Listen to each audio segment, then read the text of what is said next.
Ring Ropes and Turnbuckle Podcast coming up next. Special guest, Dab Savage is in the building. We gonna talk that talk coming up next.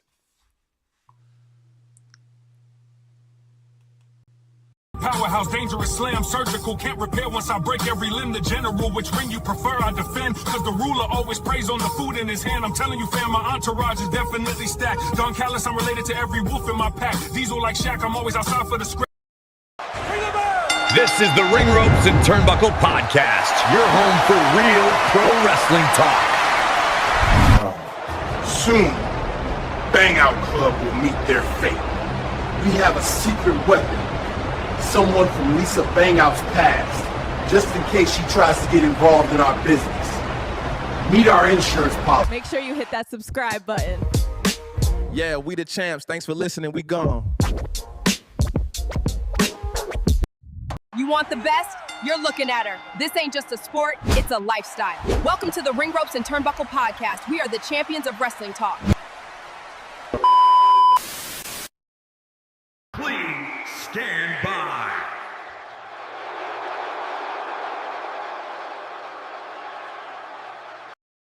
Now, here's your host for Ring Ropes and Turnbuckle Podcast, the insightful Scott Bars, wrestling media in the dynamic salute, Darkwing Dub. We back. Make sure you like, share, subscribe to the channel. Hit the notification bell for more content. Before we get started, I want to apologize for all the technical difficulties we've been having. Had some issues last week.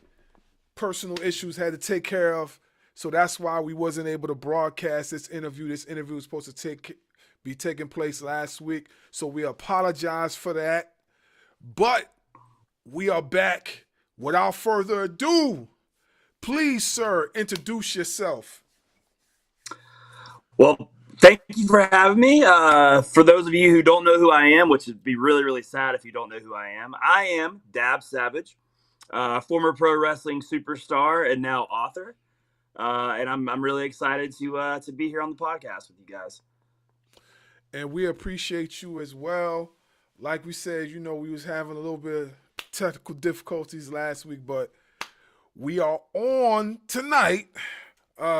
Usually how we do this, my bro over there, Southern King, will start off the interview and start popping the questions from there, and then I'll tag in as needed. So let's get it going. I was trying to tell you to go ahead and do it. I got a little monster over here making noise. Oh, okay. All right. So I'll get started, and then he'll tag in. So we'll switch it up tonight.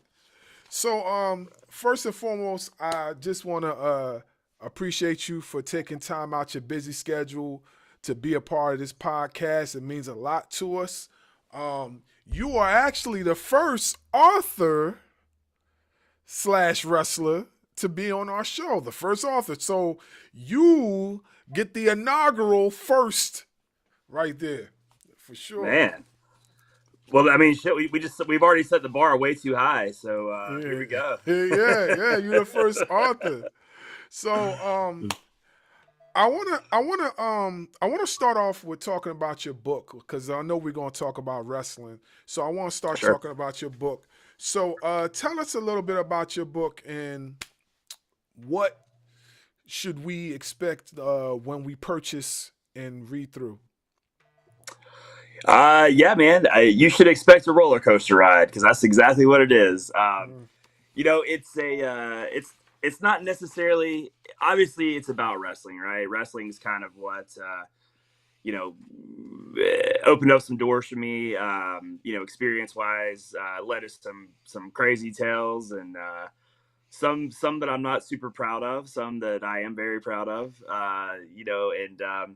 so my book's it's like a collection of short stories. It starts off kind of my upbringing and kind of what led me down the path to get into the wild world of pro wrestling. And Yeah, man, it's an easy book. You know, it's I mean, I wrote it, so obviously it's not too complicated, but it's a you know, it's fun. It's a short read. You know, it's kind of inspiring in a way. You know, it's a you know, I've said before, it's not an ultimate success story, and it's not a sad, somber, depressing story. It's you know, it's real shit. It's a real dude that worked hard and you know chased this dream that he had, and you know you know didn't have a you know a ton of doors open up for him without you know getting in there and working hard, and just lots of debauchery and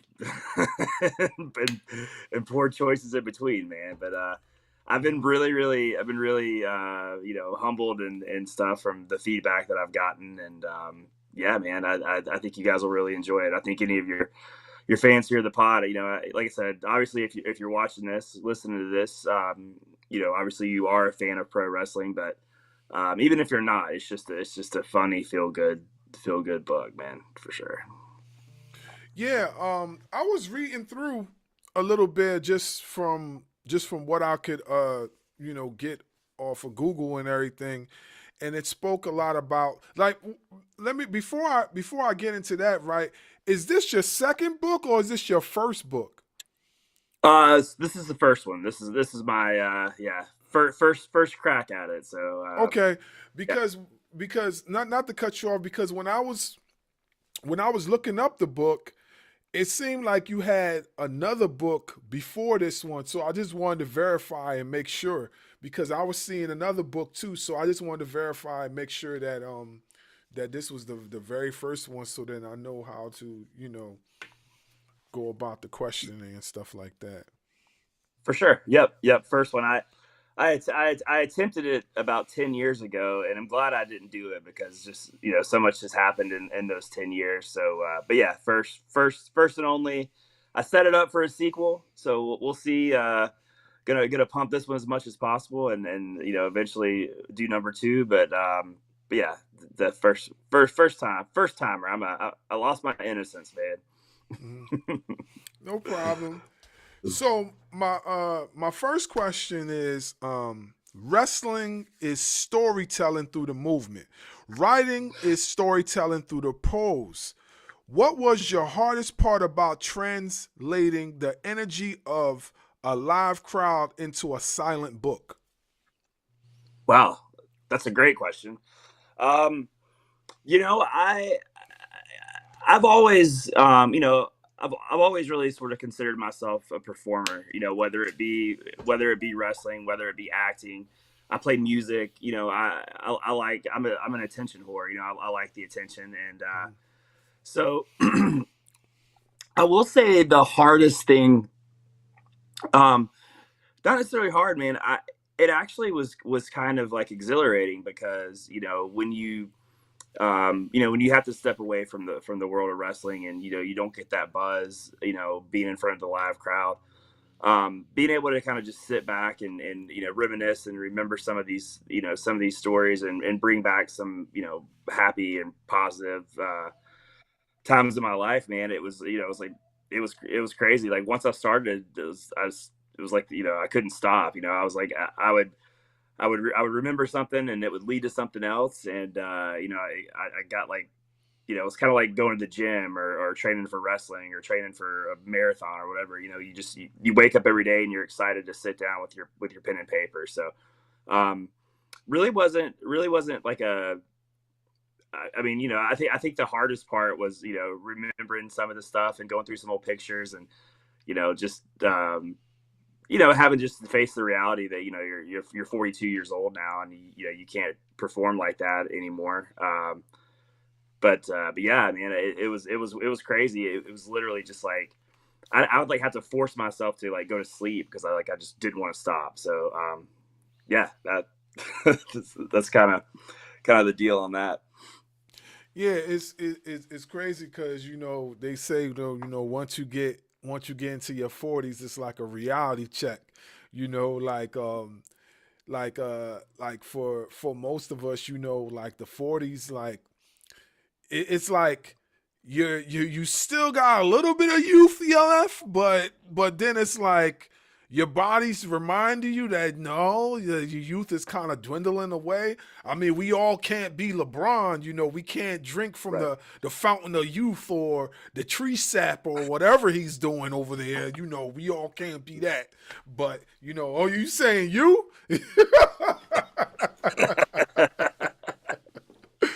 Yeah, we all can't do that, but yeah, I get it. I understand, but not for nothing though. Like, there's still a lot of athletes out there still competing in their 40s. So did you feel like when you decide to retire in your 40s, did you feel like you was retiring too soon? You didn't feel like you had just a little bit of a spark left?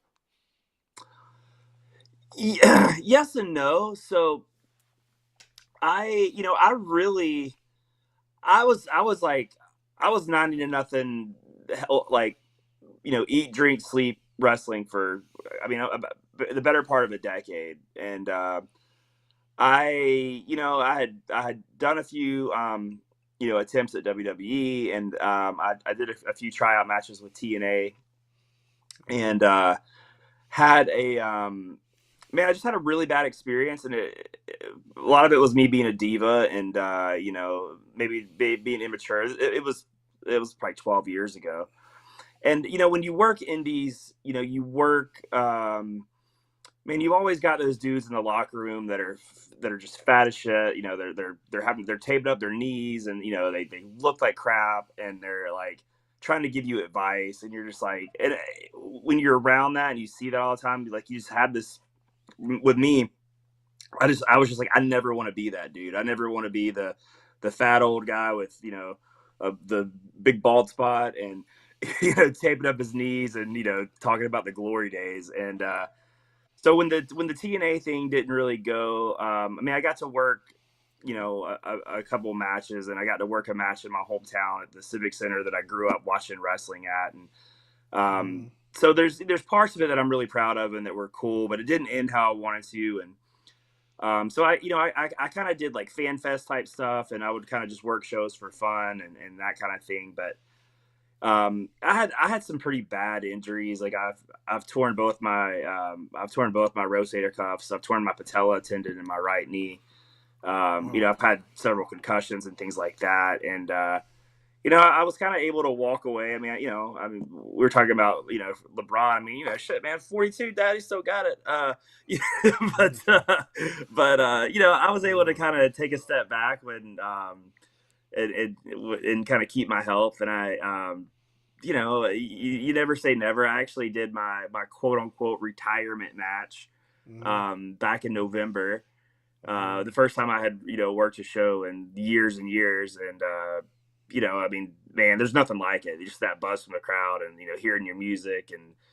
And so who knows? If I, today I'm like, oh, I'm good. I got it out of my system. But 3 months from now, I may get a random phone call and dust off the old spandex and the baby oil and give it one more ride. Who knows? Yeah. Yeah. The only reason why I'm saying that is because, you see wrestlers, participate in this sport way into their almost like their 60s for some, and some past that. Prime example, even though we all know that his best years were behind him, Ric Flair done retired how many times? Right. He retired how many times before he decided really, and I get it, you try to squeeze a little bit of that twilight of a moment, I just feel like, for some especially people like Flair, I feel like, once he had wrapped up his WWE career, because he honestly, he gave some pretty good matches when he was up there in his age, in the closing moments of his WWE career. I was actually surprised. The match with Shawn Michaels was pretty good. The match with Undertaker wasn't that bad neither, So I was actually surprised, but I felt like after that he probably should have, you know what I mean? He probably should have Yeah. just fell back after that because the when he came back for the NWA match and he teamed up with his in-law at the time and it was against Jeff Jarrett and Jay Lethal. You Right. know, although as a fan, I was excited. I was also like, man, he can't really give the stellar performance that he once could. You know, so Sure. like it kind of just made me feel bad a little bit. But you know, I understood. You know, like when you got that spark, you got that spark. You gotta try to like, you know, as much as possible, try to harness it. Sure. You know, so. Well, you know, and well, he's got to pay for all those ex-wives too. So that's that's part of the reason. Yeah. And I was at the WrestleMania match with Shawn. I mean, that was just magical, just being there in Orlando and seeing that. And Yeah. man, it was awesome. You know, stories. You know, if we could all write our own story and everything would fall into place, that would have been it. But Yeah. it's like you were saying, man. You know, you never lose that buzz or that wanting to do it. And you know, just I've made some poor choices in life, and but the best buzz I've ever had is the one from a wrestling crowd, and you know, hearing that music, and whether you're a heel or a baby face, you know, boos or cheers. I mean, there's just nothing. There's nothing to compare to it. So I get why someone, you know, especially someone like a Flair, you know, that did it at such a high level for such a long time, like would have such a hard time letting it go. And you know, you see a lot of the guys too, you know, on a smaller level, you know, that maybe didn't make the money that a Flair made, you know, that are, you know, still working these fair shows and these, you know, National Guard Armory shows, you know, at 60, 70 years old. And you can't really knock them because, you know, a lot of those dudes they didn't make, you know, the territory days, man. They weren't making the millions of dollars like these guys are making now. And obviously there's no retirement plan. So, you know, so if they got to work for a couple $100 outside of a show knees, they're going to do it, you know? So, Yeah. it's interesting to kind of to see it. And, but man, there's a guy, are you familiar with a wrestler named Chick Donovan? Sounds familiar. Man, you should Google this guy sometime. He's from Georgia, and he's older than Flair. I mean, he's got to be like mid 70s probably, and dude is still just jacked to the gild, like, Yeah. and still wrestles shows every weekend, and still looks, you know, I mean, you can tell he's old, but man, he's an interesting cat. I mean, there's videos of him from the late 70s, early 80s wrestling Hogan when Hogan was still Sterling Gold or whatever. And yeah, he's an interesting cat, but I've been able to, you know, be in a locker room with him and just, you know, pick his brain and hear all these cool stories from those days. But yeah, man, so I get it. I definitely get it. Yeah, you know, it's funny. It's funny because we're talking about wrestlers in the age and whatever. Like have you heard of Mike Jackson? Oh, actually, Mike Jackson, yeah, he's a prime example. He's still awesome. Man, he's an exception because I seen him wrestle like 2 years ago. I think it was about 2 or 3 years ago in a TNA event. It might have been TNA, longer yeah. than that. And he did the old school, like Undertaker, Yep. and did a Hurricanrana, and then like kicked up, and then just was like it was nothing. I was like, yo, how old is this guy? And I was like, wait a minute. So when you see something like that, what comes to your mind? Because like, to me personally, like, you know, I feel like there's certain wrestlers that could defy the laws of physics when it comes to your body and what you can and cannot take.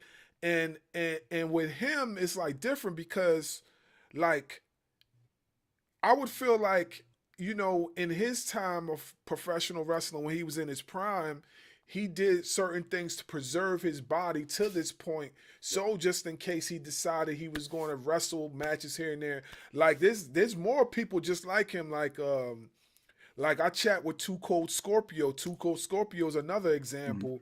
Too Cold, he's gotta be at least close to his 60s, and he still can work a match. He still could do a front flip and a back flip. He still could land. He still could do all the tumbles and whatnot. So it's just like it's shocking to me how, like, to see that from an age perspective and how the wrestlers can preserve themselves to that point. So do you think that that wrestlers nowadays take a little bit too much risk, and that's why careers end a lot sooner than what they should? I do. I think it's there's pros and cons. Like, yes, do it. Like the product now. I do keep up with it. I don't watch it regularly or anything like that. But there's the pros are yes, they do take too many risks. There's too many. I think that there's too many just like crazy spots, and a lot of the storytelling aspects is gone, because when you see a just fantastic wrestling match, it stands out. Like you can take for example, I don't know, I know you guys were doing the Rumble review. Like, take a match like Gunther and AJ Styles. That was an incredible match. But those guys didn't do anything crazy. There was no dives on the outside or going through tables or anything like that. But I think the pros and cons is I think that these guys now do way too many like high spots, crazy spots. The pro is they don't live the same lifestyle that they did, in the 80s and 90s. So, these guys are wrestling, once a week at best. They're not doing the house shows and stuff anymore, which I think is caused a lot. Why I think maybe the match quality isn't what it used to be. Because house shows, the best things about house shows were people were able to kind of work house shows, and practice for TV. So if we're wrestling each other, we might work 4 times in a week before Nitro or Raw or whatever. So you have a really good feel. Where now it's there's not as much. They're not working as regularly. But these dudes also, they live a lot cleaner lifestyles than people did back in the day too. The wrestlers now are they're not doing blow at the strip club. They're at home playing video games, in their off time. So it's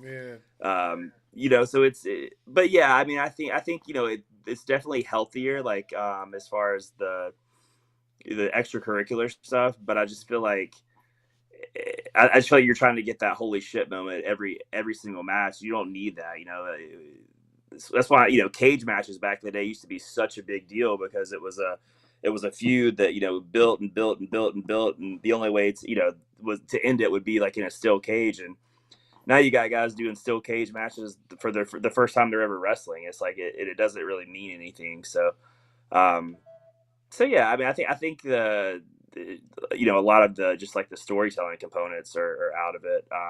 But like I said, when you see a great match, man, it's just like, whoa, holy crap! Like I thought, like the more modern stuff, like I thought the stuff with like CM Punk and Drew McIntyre was really, really good. Because you really believe that those dudes hated each other, and they build it and build it and build it. So, yeah.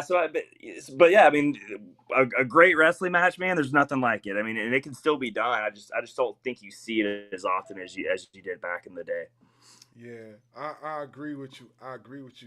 Like I feel like what they do now, it's cool, but I also feel like because they do it so much and so often, it takes away from the appeal of wanting to see it later on. You know what I'm saying? Because they do it so effortlessly now. Like, you know what I mean? So like I get it. I get it. I get it to understand, as far as the visuals, the visuals are a lot different from what we grew up watching, but I also think too, like, if they pulled back just a little bit and, you know, save those high spots for certain moments, you know, it might be more meaningful. So yeah, I definitely understand. Um, I want to ask you this. So, many wrestlers write and tell all memoirs.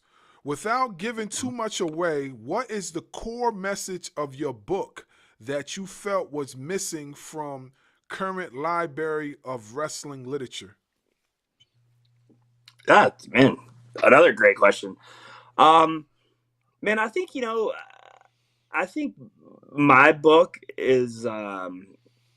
I think the core message there is like, um, it just to that life is people can say like, oh, you got to work hard and or and all that kind of stuff, and you do, but life is about opportunity and luck and chance, Mm-hmm. and whether that be relationships, whether that be your job, whether that be winning a scratcher when you're getting filling up gas. Like it's all about being in the right place at the right time. And I think my message is just you do have to keep plugging away, but you have to understand that just because you work super super hard, and you don't succeed right away. You just gotta just keep putting yourself out there. You gotta keep swiping right.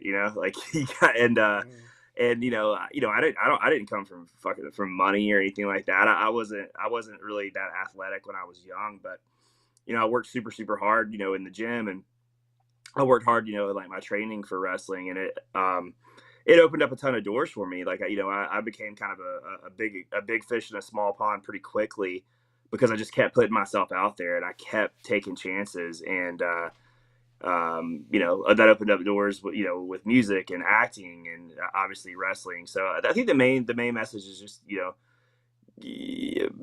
put yourself in as many scenarios to succeed, and eventually you're gonna, again, like, did I ever main event WrestleMania? No, but I don't know very many people that chased a dream of something that they loved, and achieved it, and wrestled at a high level, like I said, with TNA, and there's and so yeah, I mean, I guess the main thing is just keep taking chances, keep putting yourself out there, and whether and look at things cup half full, like and yeah, man, it's just a way to live life. I mean, anybody can be normal. Anybody can sit in a cubicle and hate their life, and have the white picket fence if that's what they want. But I think it takes a really special individual to just bust it, and and take what you want. And that's kind of the message that I try to convey. Yeah, definitely. Wrestling takes a lot of endurance and mental stability. You know, me and bro have talked about it plenty of times with other athletes. And the other athletes always say that there's nothing like professional wrestling. Like, you really have to have a mental endurance to endure a lot of the training, a lot of the bumps, a lot of the trash talk. Cause let's face it, when you get in the ring, it's not everybody's going to like you. And Right. you hear them stories, like, and this is kind of the reason why, cause I always had, my little dreams and, whatever, of like trying to break into business myself, at one point in time. But this guy, but, that kind of like steered me away from it, because like,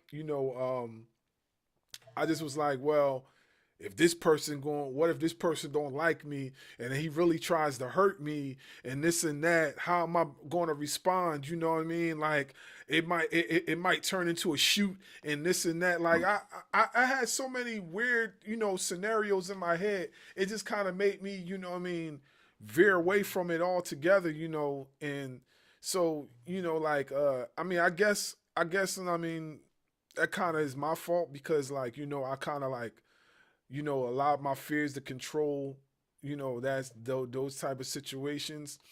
But then when I hear these stories from these other wrestlers, I'm like, dang, like that's crazy. Why would he do that?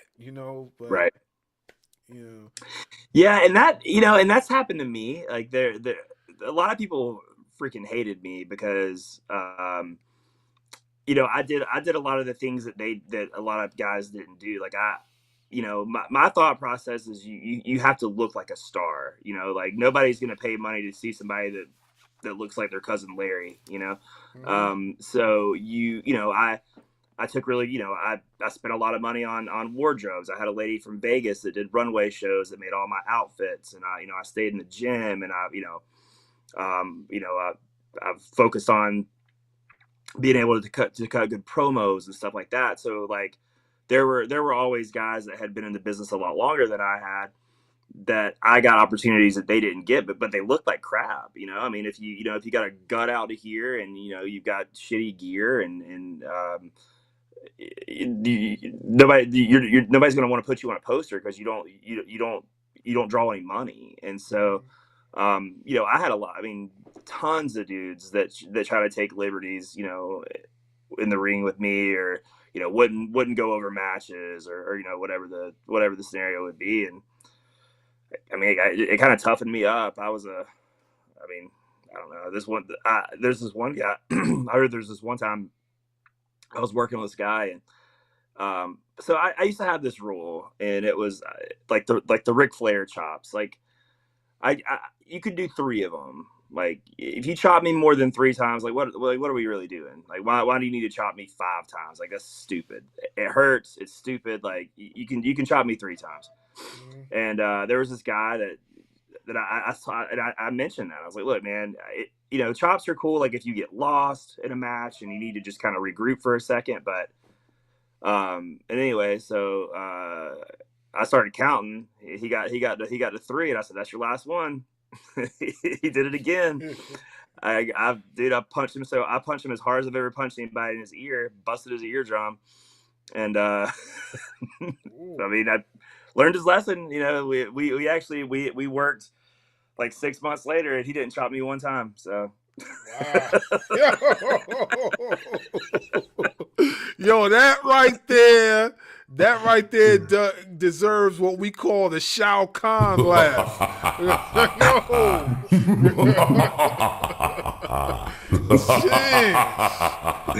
Whew, man. See, they don't call me Dab Savage for nothing, baby. Man, that was diabolical. Man, I was trying to hear where you was leading to when you said that. I was like, wow, I wasn't even expecting him to say that. I was expecting him to say something totally different. I was like, oh, okay, so hey, yeah, that definitely was a savage moment for sure. Yeah. You should put that on your shirt. Savage moment. You should put that on the shirt. And like right I like there. it. Yeah, savage moment. I like it. Hey, 10% goes your way. All right, you came up with it. For sure. Yeah. Go ahead, Dub. It's on you. Sorry about that, fellas. I finally got my little guy to go to bed. Nah, it's cool. It's cool, man. So, what is something humbling that you've been through or that you've read since you've put your book out? But you mean like something humbling, like that someone has said or like about the actual book itself? Either about the book, about you as a person or as a wrestler, like just since you've put the book out. Yeah. Man, I think the most humbling thing for me has been like, obviously when I was promoting it, like on like social media through like Facebook and stuff like that, I had people that I haven't, how you have your Facebook friends that maybe you went to high school with them or something, but you literally haven't talked to this person in 20 years. You like their picture every once in a while, but you don't really know that much about them. And man, I was really humbled by the people that I didn't really know, besides we had geometry together in 2001 or whatever, that took the time out to purchase it, and maybe may or may not have been wrestling fans or whatever at all, but I got a lot of comments about just some of the stuff that I put on there, like is like from like being a child, and just some of my struggles as far as because I'm very candid and very open in the book. Like I try to play. I'm kind of like the last breed of male with like bravado, kind of an alpha male. But like I open up about depression issues, mental health issues, some substance, whatever in the book. And I think just getting those like really like that positive affirmation from people that actually took the time to buy the book and spend and to really read it and that got like a better understanding of who I am as an actual person. And it was super humbling. It's because my buddies who I drink beer with on the weekends, they know both sides of me. They know the Dab Savage side, and they know the regular old me side. But it was just cool to and humbling to get people that took the time to get to know me as and even like I said, and even if a lot of them weren't wrestling fans, they were like, oh, this dude that I knew 20 years ago wrote a book, I want to check it out. And so yeah, that's probably been the coolest. And then just like like having people on Amazon that I don't even know that have left like 5-star reviews. It's like, man, someone took a chance on a book that off of a title and a brief description, and spent the money and took the time to read it and learn about some dude that they didn't know, and took the time to leave a 5-star review, which it's just cool that people that I'll never meet in person kind of know my life story, which is kind of weird when you think about it, but also pretty cool as well. I was looking at as a matter of fact, I still have it pulled up here on Amazon, some of the reviews and stuff. I was looking at it, and I was going to see if I could buy a copy of it without having a Kindle, and I was still trying to figure that out. But yeah, you have a bunch of 5-star reviews on here. Yeah, and the reason, so with Amazon's weird.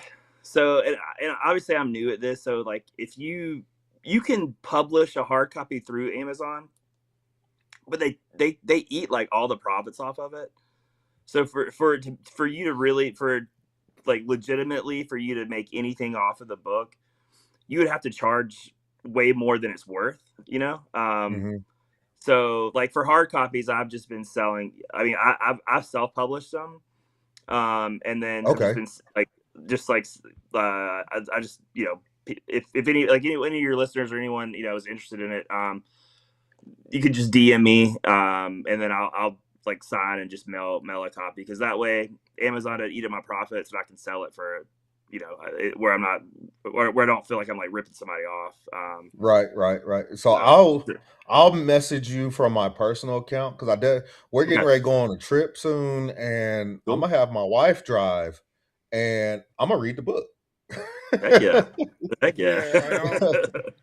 I'm going to DM you too, because I want a copy, because I want to read it while I'm at work. When I'm on break, I want to read. So that's what I want to do. So yeah, I'll definitely. Yeah, and that's the thing about us though. Like, we will have these wrestlers, especially the ones that haven't really made it to quote unquote the big leagues like WWE, AEW. We'll try our best to support them by buying a T-shirt or doing what we can to help get them to where they need to be. So, I mean, every wrestler that we've had on here outside of the big names like a Buff Bagwell and Ahmed Johnson, we've turned around and gone and support and bought just something simple like a T-shirt, just to say thank you and show some support. So I want to make sure that when I purchase this book that you're getting the support that you need. So if that means skipping through Amazon and going straight to you, then that's what I'll do. Yeah, for sure. Okay, awesome. I appreciate that. Yeah, and like I said, any of your listeners, same thing. Like I said, I want to make sure. Like, obviously, I did this as kind of a passion project, and obviously not trying to get rich off of it or anything like that. So, and I just kind of want to get the word out, and I did notice you guys. I was looking at some of your videos, and I did notice that you had Buff on a few weeks back, and this is a story that's actually in my book, but it's a pretty funny story about Buff Bagwell. If you guys want to hear it, it's a pretty cool story. Go ahead. Yeah, go ahead. So I when I was a kid, well, I say kid, I was probably in like 9th grade, 10th grade, something like that, and my favorite wrestler was Buff Bagwell. I'm from Georgia. WCW was I was more into WCW than I was WWF, because WCW used to come do house shows, and I'd get to go watch nitros and things like that. Well, I always thought Buff was like, I just thought he was like the coolest. And this is the early stages of the internet. So he had a website that was like buffbagwell.com or something like that, and it had his phone number on it, because I guess he was doing bookings and things like that, autograph signings or whatnot. So this is the prehistoric cell phone days, the Nokias that were this big, and and the Zach Morris phone. Yeah, play snakes, and I got his number off there, and I mean, obviously I wasn't that cool, but I'd saved his number in my phone, and so like it would anytime you called it would just go straight to his voicemail, and it would say like, "You have reached the voicemail box of Buff Bagwell," or whatever. And so I had it in my phone. So like it was Thanksgiving, and we were all all got done with lunch, and we were all playing football on the street or whatever we did, and I love just making up BS stories. So I was like, guys, that like I'm really good friends with Buff Bagwell, right? Mm-hmm. And they're like, "You don't know Buff Bagwell?" I was like, "Yeah." I was like, "I got his number in my phone." And I was like, "You want me to call him?" And they're like, "Yeah." So I was gonna call him because I just assumed that it was gonna go straight, literally no ring, straight to the voicemail. So I'm sitting there, and I got it on, I'm like, here we go, and all of a sudden it starts ringing. And I'm like, oh shit. Okay. I didn't really think anything of it. All of a sudden, hello. I was like, oh. So I like kind of walk off, and I'm like, I'm like a 9-year-old girl. I'm like, Buff. And he's like, who's this? And I was like, man, you're gonna think I'm such a douchebag. I was like, but I made up this story that you and I were friends. I got your number off your website. I didn't think you were gonna actually answer the phone. I was like, and I told my buddies that I knew you, and he just starts laughing. And he's like, well, put him on the phone. And so anyway, I put him on speaker, and I was like, hey guys, my buddy Buff wants to talk to you. And he's like, he cut a promo. He's like, I'm Buff. I'm the stuff the ladies can't get enough, and happy Thanksgiving, Chandler, or something like, and hung up, and all my buddies were like, holy crap, you really do know Buff Bagwell. And I'm like, yeah, I told you, we're boys. And so fast forward like 10 years later, I'm in like the wrestling business, and I'm doing like a fan fest show. And anyway, like got to meet Buff and like tell him that story. And anyway, he signed a picture for me, and it says, to Dab Savage, happy Thanksgiving, Buff Bagwell. Hey, he's an awesome guy. Yeah, man. And he's been through a ton. It's I've been keeping up with his his YouTubes and stuff like that, and seems to be in good spirits with everything that's kind of going on. So that's the best you can really ask for somebody like that. Mm-hmm. Absolutely. He kind of got pretty deep into his story before we had to cut it off because he had somewhere to be. But that was one of my more favorite interviews that we've done, because it just like you, is like it just took me back to my childhood of walking around junior high school talking about I'm buffing on the stuff and doing the pose and all kinds of stuff. So yeah, absolutely, man. For sure. For sure. I used to, man, I wasn't even in shape, but I used to walk around with, overalls and no shirt. I had a Dr. Seuss hat and overalls with no shirt. And man, Buff was my dog for sure. I remember when we asked him about his finisher, the Blockbuster. People still use the Blockbuster till this day. Oh yeah, it was super innovative. And like you were talking about earlier, Too Cold Scorpio. Man, talk about somebody who I feel like doesn't really get the like mainstream respect and credit that he should. Talk about a dude that was doing way, way, way ahead of his time. Man, Scorpio all day, every day, man. There was nobody doing that stuff in the early 90s. Yeah, we discussed that with him a few times on TikTok. And especially the match that he had with Chris Benoit, the match he had with Benoit, that match was classic. Yeah. And crazy because I didn't even know he faced Benoit. And I watched a lot of WCW back in the day, and I did not know he faced Benoit. And then here comes this match on YouTube, classic match. And then I was just like, oh, snap, he faced Benoit. They had a banger of a match. I was like, wow. So I'll have to go back and check it. I didn't. I mean, if I saw it, it was a long time ago, and I don't remember. But I'll go back and pull that up on. Yeah. He faced Chris Benoit. He faced a lot of people that I didn't know he wrestled. He faced a lot of cats. I believe he faced him. If it wasn't an ECW, it was in WC, but it was one of the two. But they went at it, and it was like a 5-star match. I'm not even fronting. It was That's excellent awesome. match. Yeah, my bad, Dub. I didn't mean to cut you off. Go ahead. Yeah, I didn't mean to cut you off. My bad. No, you good. Hold on. I'm talking to my daughter real quick. Hold on. Yeah. All right. So let me ask you this real quick. So in wrestling, you're taught to protect the business and keep a tough exterior. As an author, you have to be vulnerable. Did you find it difficult to peel back the layers and be honest with your readers? Yeah, definitely tough because it's like you said, it's kind of a 180 from what you've done and the image that you portray. Mm-hmm. But man, I will say, it was almost like therapeutic in a way. I mean, I probably should, but I'm not. I don't go to therapy or anything anymore. But just like putting all that stuff out and just like, because it's almost like you're getting it off your chest, and it's scary because you're like, man, someone may think a certain way of me, but man, I got thick skin, and I'm one of those people that if you don't like me, you don't like me. I'm not going to lose any sleep over it. But no, it was definitely different. But at the end, when it was all said and done, and I was able to get it out there, very, very therapeutic. It was almost like a sigh of relief to be able to do it. So, but yeah, so yes and no on that. Okay. Yeah, I think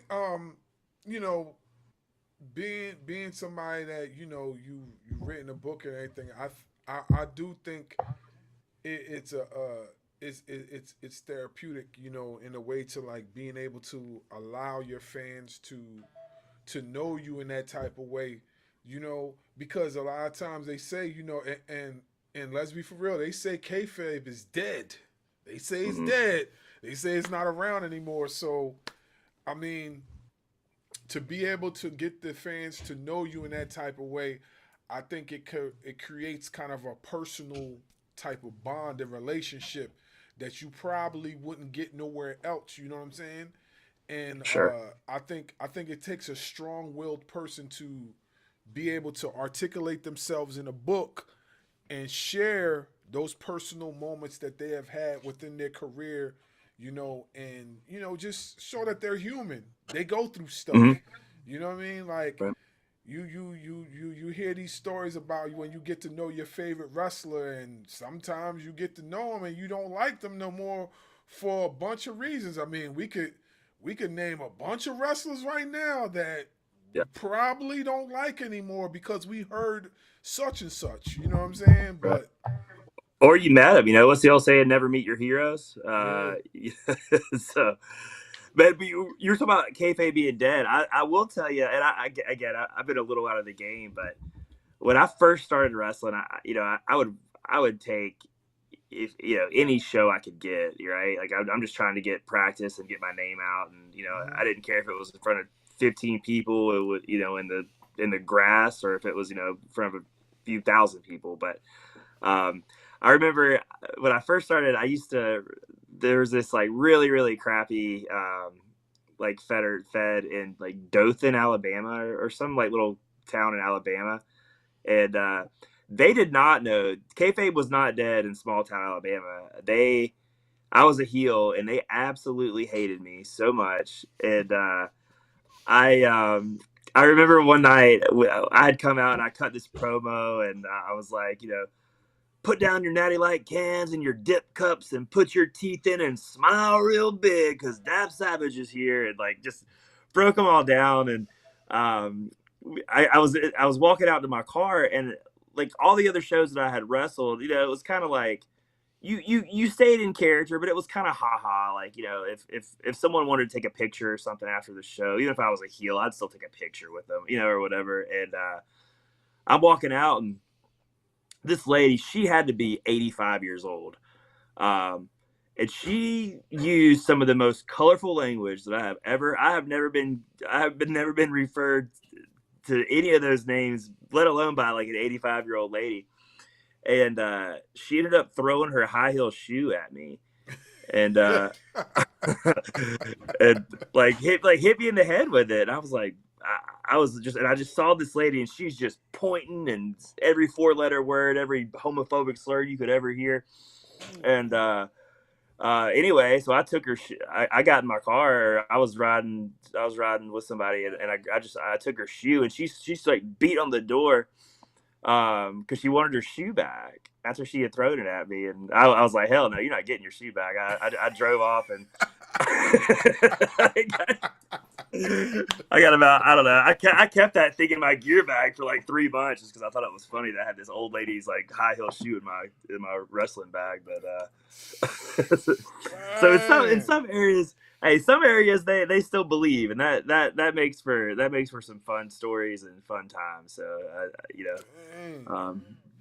Well, I mean, you know what they say, like if you get the fans that hate you like that, then you doing something right, because not for nothing, being a heel, there's an artistry behind it. Like sure, you have to, like, if you really want them to hate you, you gotta really, really, really, really dig in their skin, And sometimes people are successful, other times people are not. And then you got the in between where they could just hate you, but they still love you at the same time. Like, how many times have we hated Stone Cold or The Rock, but we still loved him? Another example, Dominic Mysterio. We all hated him, but we loved him too at the same time. You know what I mean? Because it just was like, we just loved to hate him, Like the mustache, the mullet, you know what I mean? Thinking he's Eddie Guerrero and all this other, like, it's classic artistry. I not for nothing, but I love heel work. You know what I mean? Like, seeing the heels go to work like that, like it's dope to me. Buddy, I'll tell you, with when you're doing independent shows and stuff like that, you're not making a ton of money, but you can. And if you're a heel, like, nobody's gonna buy your 8x10s or anything like that, So, man, what I used to do is I would buy like the church fans, like the old lady fans. I had a bunch of them made that had like dab with like the no smoking thing through it, like the anti, and so I'd cut a promo and I'd say something like, if I see anyone else, was one of those anti-Dab Savage fans. I'm leaving this building and I'm never coming back. Next thing you know, there's 20 people running over to my merch table buying the fans that I'm selling. So yeah, you had to, you know, when you're hustling like that, man, you had to be creative, and yeah, that's dope. I get it. Yeah. Hey, you know, that's an easy way to do the sales pitch right there. You know what I mean? Oh, Like, yeah. Yeah, you want to participate in hating Dab? Okay. I mean, let's do the reverse role. I'm gonna get you to buy them fans without you even knowing that you buying the fans just to hate me. You know, so Yep. yeah. I get it. Yeah, that's pretty dope. That's pretty dope. I ain't even gonna lie. That's pretty dope to do that. So yeah, I get it. Yeah. So you spend a lot of time on the independent circuit. What is the one thing about the indie grind that the average fan completely misunderstands? Yeah, I think a lot of things. I mean, depending on the show. I mean, if you're wrestling on a show that there's nobody there, they probably assume that you're not making money, a ton of money. But I think I don't think the average fan realizes that. I mean, dude, sometimes you're in a car for 8 or 9 hours, to go to one of these shows to then wrestle for 10 minutes. And just the time on the road, and a lot of time, when you're working independent shows, you typically have like a real job too, a shoot job, right? So you're working your 40-hour work week. You're getting up every day to go to the gym, and you're trying to hustle and eat healthy, and then you're spending your whole weekend basically in a car. So I just think they even if they follow independent wrestling, they see you for the 10 minutes when you're in gimmick, and they think they see the cool side of it, but they don't necessarily see the all the kind of behind the scenes, maybe working a job that you hate so you can support, so you can have the money to obviously pay your bills, but to buy snazzy wardrobes, and just the amount of time that you spend in a freaking car, man, God. And if somebody's got like crappy music taste, you're stuck in the car with them for 8 hours, man. It can make for a real miserable night. Yeah, it's funny. It's funny you say that, because like hearing some of the wrestlers' stories about their rides, going to certain places and having events and stuff like that, and them talking about what happens on the road and things like that. Do you have any road stories that you have encountered while on the? Yeah. So my probably my favorite story is when in 2011, WrestleMania was in Atlanta, Georgia, and I was doing my best to really, really promote Dab Savage. I'd gotten hurt. I tore my knee a few months prior, so I wasn't able to wrestle, but I'd gained some weight because you can't walk, so I'm still eating 3 double cheeseburgers a day with my Diet Coke, but I'm not burning off the calories and stuff like that. But I got invited to this party that Kevin Nash was throwing, and so I was going there because I was trying to promote Dab Savage, and I get there, and it's like heaven, man. It's a bunch of old WCW guys, which that's who I mark out for. And so I don't know if you remember Above Average Mike Sanders, but he was in like the Natural Born Thrillers and WCW. He's actually become a really good friend of mine. But so I walk in, and he looks at me and he goes, Lash LaRue, is that you? and I had no idea who Lash LaRue was. He was in WCW kind of right there at the end, and I had a little liquid courage in me at that time, and I was like, yeah, Mike, hell yeah, it's me. Good to see you, buddy. And I made some kind of snide comment to some lady, and they're like, "Oh, Lash, you're still so funny," and I'm like, "What in the hell?"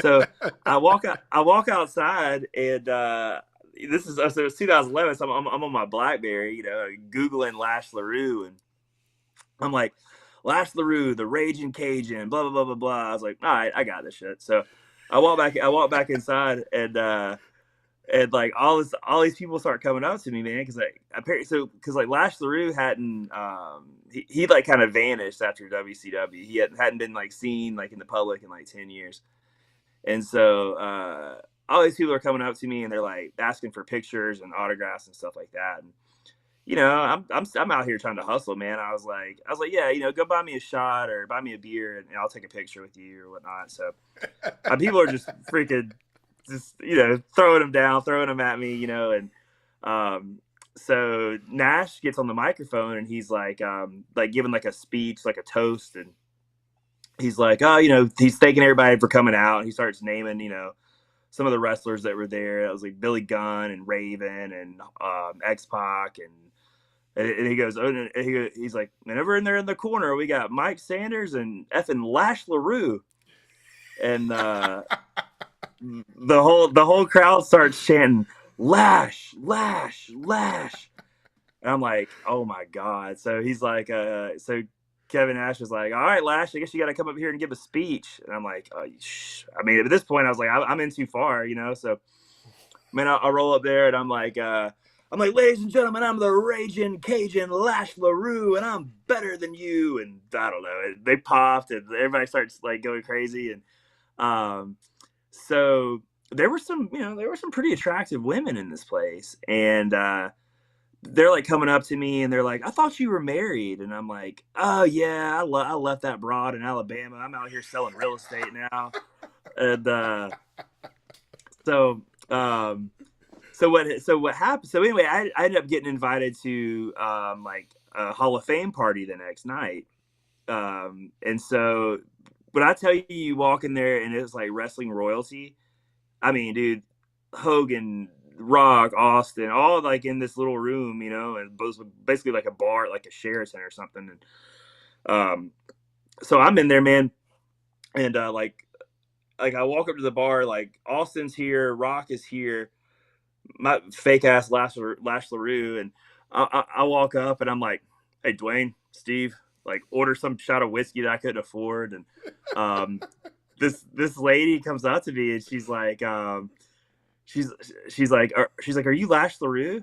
And by this point, guys, like my head has gotten so freaking big. Like I am this character that I have been doing. So I'm like, yeah, Tuts, let me guess, you want a picture or an autograph? And she's like, actually, Dab, I'd like you to get the hell up out of our bar. And I'm like,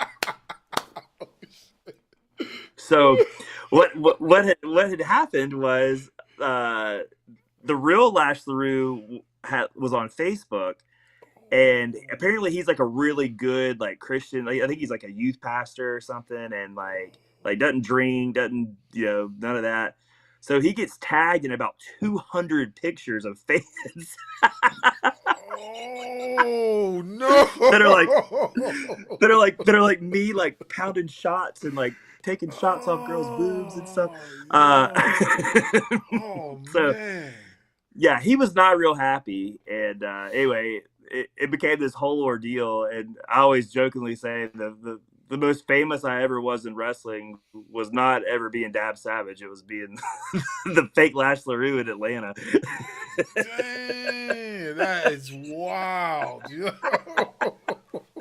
Hey, listen, it's funny because we've had a fake Diesel and we've had a fake Razor Ramon. I mean, rest in peace to the guy that played the fake Razor Ramon, and rest in peace to Scott Hall. But I'm just saying, we've definitely had fake Diesel and a fake Razor Ramon. So why not a fake Lash LaRue? Why not?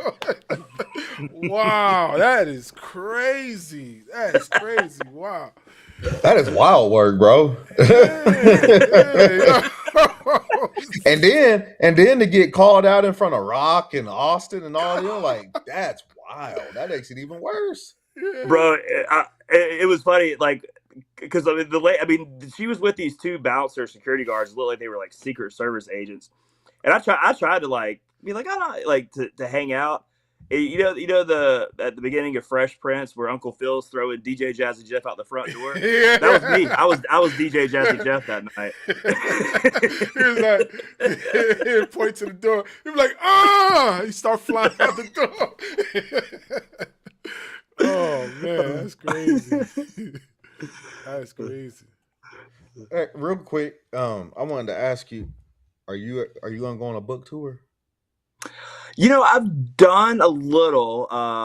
So I've done a couple like Comic-Cons and things like that. Like some signings. A couple. I did one bookstore signing in Florida. I probably should have done some research on the actual bookstore. I didn't realize that it was like a middle-aged white woman bookstore. So, they were a book about partying with strippers and pro wrestling. Maybe not exactly the Oh yes. maybe not exactly on their coffee table list. So, but yeah, I mean, I've been kind of I've lived in Arizona for the last like 9 years, and I've just been kind of doing like Airbnb life for the last like 4 or 5 months, and I'm currently in Georgia. I was down in Florida for about 3 months, and probably about to make another random move somewhere else just to kind of. So yeah. I mean, the short answer, yes, but I'm gonna be a little bit more like meticulous about it, not just go sign books for old ladies that will never read this thing. But yeah, I plan on doing some stuff. And I will eventually, I'm going to get back out to Arizona, and there's a lot more, a lot more like comic shops and record shops and stuff like that I think the crowd would be more kind of my forte, and be more interested in it. So yeah, I hope to start doing some more of that stuff like in the next couple of months for sure. Oklahoma City. That's the spot. That's where I'm at. So yeah, that's the spot. Okay, that's what's up. Hey, we welcome you to AC. We got we have an event called J1Con that comes down here every summer. Comes every summer to the Showboat, Atlantic City. I don't know if you ever been to AC before, but they definitely have a lot of wrestlers that come down there and throw shows. GCW's always over here. So cool. Heck yeah. I have not, but that's a bucket list. I don't know about Oklahoma City, bro. I believe that's my vibe. Hey, we 3 hours from Dallas, so if that means anything. Okay. So typically when I'm not being interrupted by kids, if you got kids, you feel my pain. If you don't have kids, then just don't do it. Don't do it. Oh yeah, man. I've knock on wood, I've dodged that bullet for 42 years. So I would say if you can help it, just because I've been interrupted so many times. Because I actually start my questioning off with the beginning, like what actually got you into professional wrestling? Yeah, I was a huge fan, like everybody else. I mean, I always wanted to do it, but we're still, you got to think, at this point, we were still in the early stages of social media, and, MySpace was still. MySpace. I mean, me and Tom, we were boys. He's Tom my T. Tom T, yeah. So I had, wrestling was, what was cool about wrestling to me, I mean, I played like baseball and stuff like that when I was younger, but like the wrestling was cool because it was something that I could do in my mind, it was something I thought I could do as I like was getting older, like in my 20s and stuff like that. You know, it wasn't like baseball. If you don't make it, if you don't play college ball, your baseball career is done, right? So I'd really started getting in shape, and I had grown my hair out, and anyway, so when the wrestlers would come work out at the gym, and I would fangirl, and stalk them, and like hang out and take pictures with them and stuff like that. So my MySpace profile picture was a picture of me and Triple H from like the Gold's Gym that I used to work out at, and my MySpace name was Dab Savage. So this guy hits me up one day, and he was like, "Hey man, like, are you a wrestler?" And I was like, "Oh, I gave him the whole spiel, like, oh no, I'm a fanboy. I would love to wrestle though. I just, the opportunities just never presented itself." And he had trained with Dory Funk Jr. and had like a little training thing at his house, and had a ring and stuff. And he was like, "Man, you got a good look, and if you're interested, you can come out and see how you like it." And I was like, "Bro, I'll be there tomorrow," And so I would, I'd get up and go to the gym and go work my job, and I'd drive an hour out to this dude's house, and he had a ring like set up in his yard. So I'd walk through the weeds, and we would train in like 100-degree South Georgia weather. And I just I fell in love with it. And so it was kind of random, thanks to my MySpace page and a picture of Triple H, it kind of got the door open for me. Hey, nothing wrong with that. Did you know Triple H, or it was just a picture that you photoshopped? No. Whenever WWE or WCW or whatever would do house shows, the little town that I'm from only had one gym.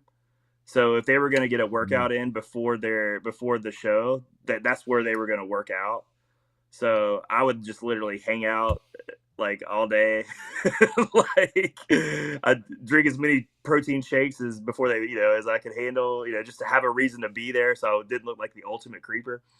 But yeah, I met a ton of guys that way. Actually, what the coolest one, Triple H was cool. I met him a couple of times. The coolest person that I met, shockingly, was The Miz. He was just super like humble and down to earth, and he had just got in there, and like I forgot, I think like he was like doing arms and something. I walked by and made a comment or something, and he was like, "Well, what you working out today, man?" And I was like, "Arms." And he was like, "Well, that's what I'm doing." He's like, "You want to work out together?" So ended up like just like shooting the shit and working out. Like we did a workout together and hung out, and he was just, that was a little earlier in his careers when he was like, super heel, kind of the annoying like real world guy or whatever. But it's always, it's, even though like we're smart to the business and stuff like that, it's just always funny when you meet guys that are like the biggest jerks on TV, and then you meet them in real life and they're like the nicest people. And then sometimes it's the polar opposite. Sometimes the guys that are like the ultimate baby faces are like the biggest jerks in the world. So you just never really know. Yeah, that is most definitely true. There's so many athletes that we have when of course we have the Oklahoma City Thunder here, and every now and again, Seattle Supersonics, man, you took away my favorite basketball team. I'm a Dallas Mavericks fan. So but I remember when the team first moved here to Oklahoma City, and I was working in our local mall at the time, and I would always see the athletes come through there. And the ones that you see on TV the most, like I remember Allen Iverson, came through the mall. I walk up there, he was an asshole. But then this is when he was playing with the Denver Nuggets. So, okay. But then I find Carmelo Anthony, and Carmelo Anthony is the total opposite. He was standing there signing autographs for any and everybody that walked up to him, and even was like, "Hey, you see that guy over there? Go get him too." Just directing everybody on who to go get autographs from. But Allen Iverson was a jerk. That sucks, man. Because Allen Iverson was always one of my favorite basketball players too. So you hate it, but I mean, this is what we were just saying earlier. You know, don't meet your heroes. Right. Exactly. Like, I don't ever think I want to meet Michael Jordan. I don't want to because I know he's an asshole. Oh, for sure, bro. I remember back when I was a junior in high school, I was a ball boy for the Atlanta Hawks, and it was Jason Terry's rookie year, and I had no idea who he was. Most people forget that he played for the Hawks for a couple of years before he went to Dallas, but we were doing like shoot around. And he had a Superman tattoo that had like JT in it, and I didn't know who this guy was. He was a rookie. This is like, it was a preseason game, I think. And I'm trying to be cool, you know, like, and so we're doing shoot around, and I was like, hey man, I was like, what's that JT stand for? And buddy, he looked at me and he goes, what did you say? And I was like, what's JT stand for? I thought I didn't know. And he was like, I'm Jason fucking Terry, and just like threw the ball, and I was just like, oh shit. So I always hated it, man. And then the year that Dallas went to the final, like, you know, the year they won the championship or whatever, and he ended up getting like MVP of the finals or whatever. I was so sick, man. I always hated that guy, but. Hey, the MVP threw the ball at me. Yes. Yeah, that's true. There's that. He hated my guts his rookie season. So there's that. I did, you know, they say, because I'm a big time football guy, you know, from the South. I'm actually from Texas, but I live in Oklahoma. One of my favorite football players of all time is Barry Sanders. Oh, and in the same mall that I worked in, like randomly, I'm walking through Dillard's to go use the bathroom because the store I was working in didn't have a bathroom connected to it. We had to walk to Dillard's. So I'm walking through Dillard's to go use the bathroom, and I see this short, stocky dude standing here, and I'm like, he looks familiar. So I go back and I talk to my boss, and I was like, I'm going to stay here. I want you to go to Dillard's. I want you to go see if that's who I think it is. He went left, come back. He was like, that's Barry Sanders. I said, that's what I thought. So I went back to Dillard's. He's smelling and buying cologne. So I have an index card and I stop him. I was like, Mr. Sanders, do you mind if I get your autograph? He was like, young man, tell me why I should give you my autograph. I was like, I'll be honest with you. I'm not an Oklahoma State fan. I'm a Texas Longhorn fan. But you are my favorite running back of all time, and I do believe you are the GOAT of all running backs. And if it wasn't for you retiring early, you would have broke that record long before Emmitt Smith did. He said, that'll work for me, and sign my card for me. That's awesome. That's awesome. And then he sat there, we shot the shit for a couple minutes, and then I let him go on about his business. The coolest dude I've ever met, though, Barry Sanders. That's awesome. Yeah. I was scared there for a second. I was like, man, you've already ruined AI for me, man. Don't ruin Barry Sanders for me. But that's good to know that not Barry. Not Barry. No, he was cool. He was really cool. So you mentioned that you do have a bit of an athletic background. You played baseball and stuff like that. So when you got into training for professional wrestling, how was it taking your first bump?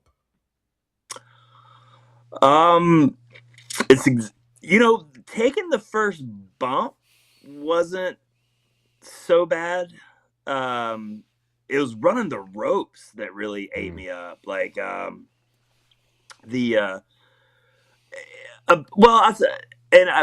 taking a front bump was super scary to me, you know, because you're basically doing like a front flip and landing on your back. But yeah, I mean, obviously, you know, I felt like I had gotten in some sort of car wreck, but man, my rib. I mean, dude, the first time because you know when you first started training, I mean, it's, you know, you're just basically running the ropes until you can't move anymore, you know, and just completely, you know, covered, ribs just purple and all that. But shoot, man, as soon as I stood in the wrestling ring for the first time, like, there was no question. If, like, I remember the trainer was like, he's like, you gonna come back? I said, yes sir, I'll see you tomorrow. And I mean, literally every day for 6 months, I was at his house running the ropes, taking bumps, learning the moves. And I kind of already had my my character. I knew who Dab Savage was. He's like this '80s David Lee Roth, rock star. That so the performance aspect of it, like I really already knew. Dab Savage is just Chandler Dabbs, after 8 vodka tonics. So that wasn't that hard, but yeah, I mean, and it's kind of like, but once you do, like, the thing with wrestling, and that's why, it's scary, especially, you start getting closer to like we're talking like WWE, like you start getting closer to like WrestleMania season and stuff like that. When you're wrestling, 4 or 5 nights a week, your body you never get used to taking bumps or getting hit with chairs or any of that crazy stuff, but your body, it's kind of, think of it like going to the gym. If you go to the gym every day, you may get a little sore, but if you don't work out for 5 years and then go try to bench press 315 pounds, you're not going to be able to move for a couple of days, right? And it's kind of like that with wrestling. So it's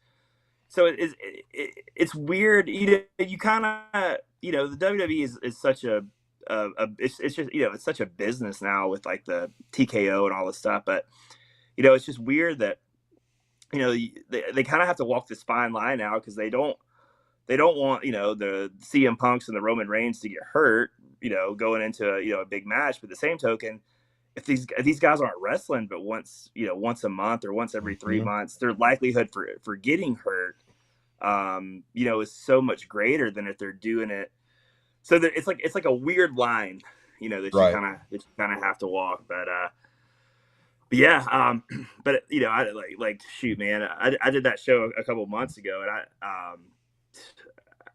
just taking a couple. I mean, it was a tag team match, and I played it where I didn't do, I came in with a hot tag and did all the moves and let them do all the hard stuff. But even just taking thank you. But even just taking a couple bumps, man. I mean, shoot, from it being so long, yeah, I was ice bath and hot tubbing it for about a week. I bet. We're all three of us are in our 40s. I mean, he's in his 50s, but all three of us are in our 40s. So hey, we don't recover like we used to anymore. No. I was out there a couple days ago shooting the basketball with my son. He'll be 6 on Wednesday, and he had me running around, and I came inside, and I'm talking about knees is swollen, ankles are swollen. I was in the bathtub, in a hot bathtub for a good hour, and then I had my wife come in there and throw some ice in there. Like, I was freaking sore. I'm like, I didn't think I could get sore with a 6-year-old. That's crazy. I did the same thing on Christmas Day, man. I shot basketball with my nephew who's 10. And man, the same thing, like, it wasn't even that intense. It was mostly just shoot around and stuff. But yeah, man, it's getting old sucks. It does. It does. Have you ever, because you said Dab is like a David Lee Roth, right? And I'm looking at I looked at some of your pictures. I have your Instagram pulled up right now. And some of the pictures I'm seeing, and then some of the pictures that you sent us for the video and stuff, you know who you remind me of? Who's that? John Morrison. Okay. Yeah. I guess you've never been told that.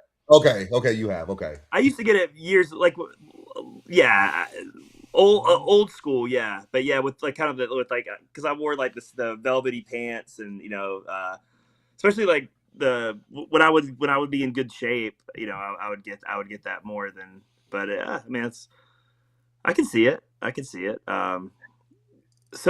more of the gear. Yeah.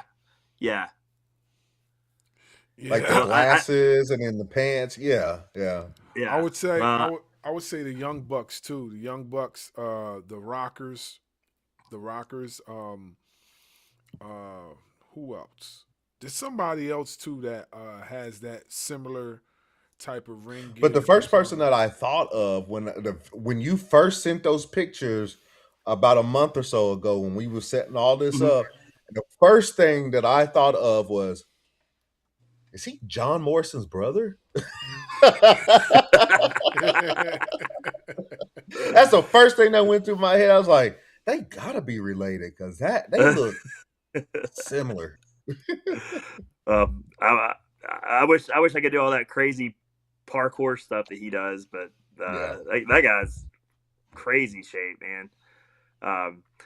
But yeah, I was my favorite wrestlers, or I guess that I tried to emulate some of their style. I mean, my two favorite wrestlers are Jericho and HBK. Those were like the two guys that I thought were just great. So, with Jericho, if you go back and watch some of those, like mid 2000s, like when he first got to WWE, he kind of wore some similar, he wore like kind of like the velvety spandex or flare pants and stuff like that. Not that I didn't necessarily like rip those off of him.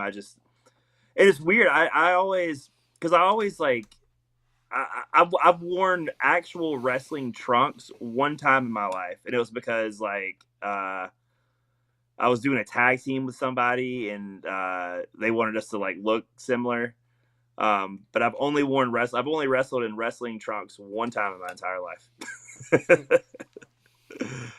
So what's the story behind that? Like, you just don't find them comfortable, or you just prefer the pants?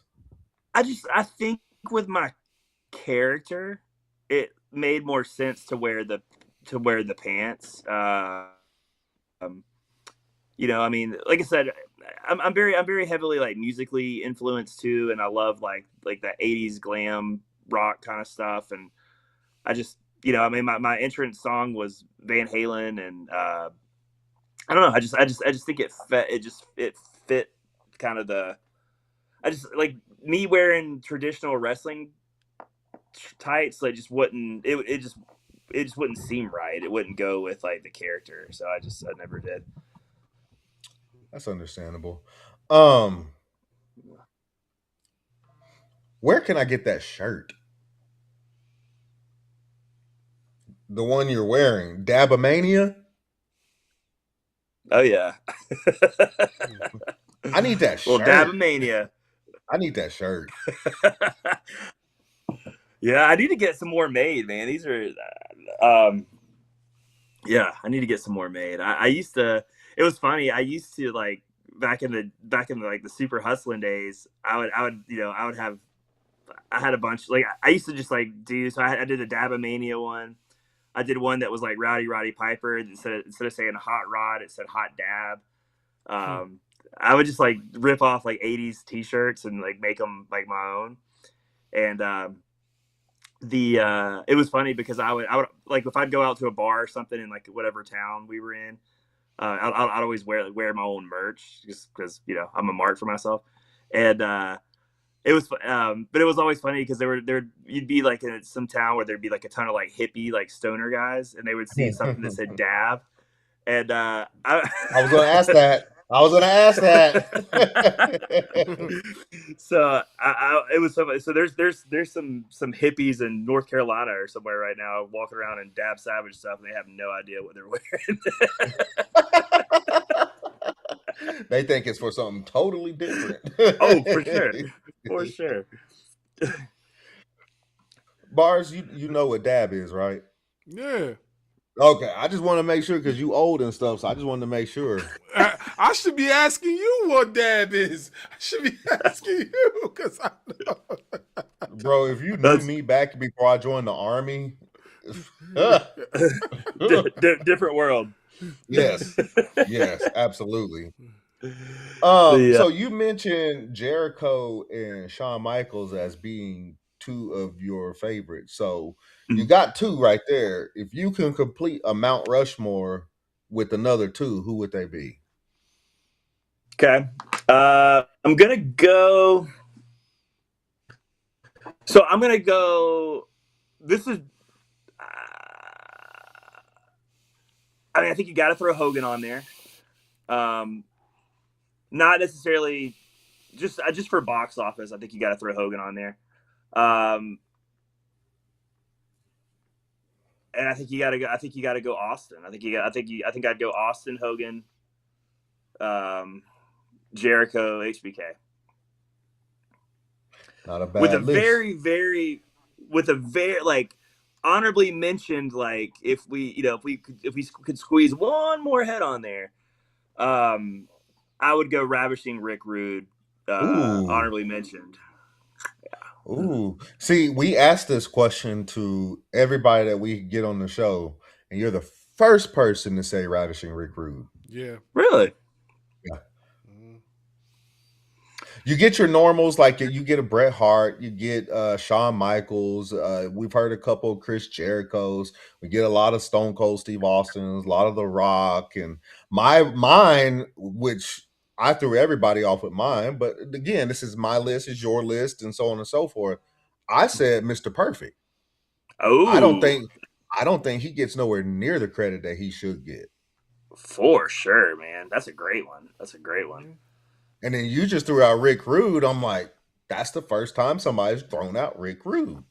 Yeah, it's awesome. It's cool to hear different perspectives. Like, we get the normals, right? Your Shawns and your Bretts and your Stone Colds and your Rocks, but like, is anybody gonna throw somebody different in there? Like, you just threw Rick Rude. I said Mr. Perfect. Perfect. Yeah. Heck yeah. So, do you prefer a heel or a baby face? They're both fun. Probably heel. I'm heel is easy. It's easy to be a jerk. You know, sometimes being a babyface, you feel kind of cheesy. You know, and it's fun to just, especially like if, to just run a town down, or, run your opponent down, or, my favorite thing to do as a heel, I used to always wear like sunglasses when I came out to the ring, and I'd walk out and act like I was going to do the Bret Hart thing, where he would, he'd put the sunglasses on the little kid. And I would walk up to a little kid and put the sunglasses on him, and like right when they were like about, they start smiling or like, "Look, Mom," I would yank the sunglasses off and just stomp them right in front of their face. And that's why he's savage. Savage moment right there. That's a savage moment right there.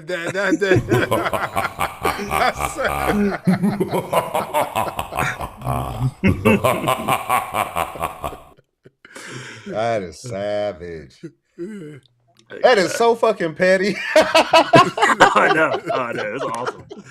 I was just thinking about that, like, damn, that's fucked up. Yeah, I'd have been screaming if I seen that. I'd have been on the floor laughing, man. Man, I pissed off some mom and dads for sure. How dare you stop these glasses in front of my kid? Just that kid's probably not even yours. Oh damn. Yeah. Hold on. He just said that kid's probably not even yours, bro. You just gonna gloss over that? Hey, listen. If you can get the fans to hate you, you have done your job. I mean, that's for sure. Like I have to say that if you can get them to hate you, you've done your job, because some of these fans be so emotionally invested into the character, they can't tell the difference between somebody acting and somebody actually being themselves. So when you do that and they get pissed off like that, I feel like it's hilarious. It's hilarious. The best. And then you got them. It doesn't even really matter what and that's what I, not that I give advice really, but but like when, young guys ask me for, what they're like, well, what did you think of my match? I'm like, I don't know. I didn't watch it. I'm like, but because it doesn't matter. I mean, yes, your match, it matters. It matters, but if you're dull and they don't care about you as a babyface or a heel, if you're just a nameless, faceless, blue trunk wearing wrestler that goes there and does a bunch of moves, nobody cares. Nobody gives a shit. You know, I would go. I would have the crowd so pissed and hate me so bad that it didn't even. I mean, I could go out there and break dance and not wrestle for 10 minutes and take 2 bumps, and it would be the most over thing on the card. Not that I didn't focus on the actual wrestling aspect of it, but everything else is. I mean, you know, look at, like, again, like if we're talking like more modern stuff. I don't know if you guys watched the CM Punk Roman Reigns promo from last Monday. Yeah, that was fire. I want to. A week and a half ago, I would have told you I don't really care about that match. After that promo, I was like, dude, I want to see, you know, like, but it's the promos and it's the emotion and it's that kind of stuff that, you know, it's the thing about, you know, with like WCW, you know, people used to always, if you go back and watch some of those WCW main events, you know, the Hogan and Piper and some of this, like the Hogan and Sting is a great example. The matches are awful, but all the promos and you being like emotionally invested and wanting to see Sting finally get his hands on Hulk Hogan or Roddy Piper or whatever, it didn't really matter if the match sucked because you were so emotionally invested in it. And I think there's a lot of that missing, and like we were talking at the beginning about when you do see just like a good old fashioned wrestling match, when you see a good promo like the Roman Reigns Punk thing, man, it sticks out like a sore thumb because it's just so few and far between, and I don't feel like people focus enough on that aspect of it anymore. Why is that? I don't know. Like, you know, well, you know, I think a lot of it now, if you notice the guys, more modern guys that are over, grew up wrestling fans. And I think the problem that you have now is that these like, especially like with the girls, a lot of them are just college athletes that have a good look, and you know they get recruited by, you know, NXT or the Performance Center or whatever it is, and so they didn't necessarily grow up wrestling fans. So you're teaching someone who knows nothing about. It's like when you have a conversation with someone who knows nothing about wrestling. It's like they just don't, like, wrestling's one of those things, you either get it or you don't, right? You either love it like we do, or you just think it's like whatever, it's just wrestling.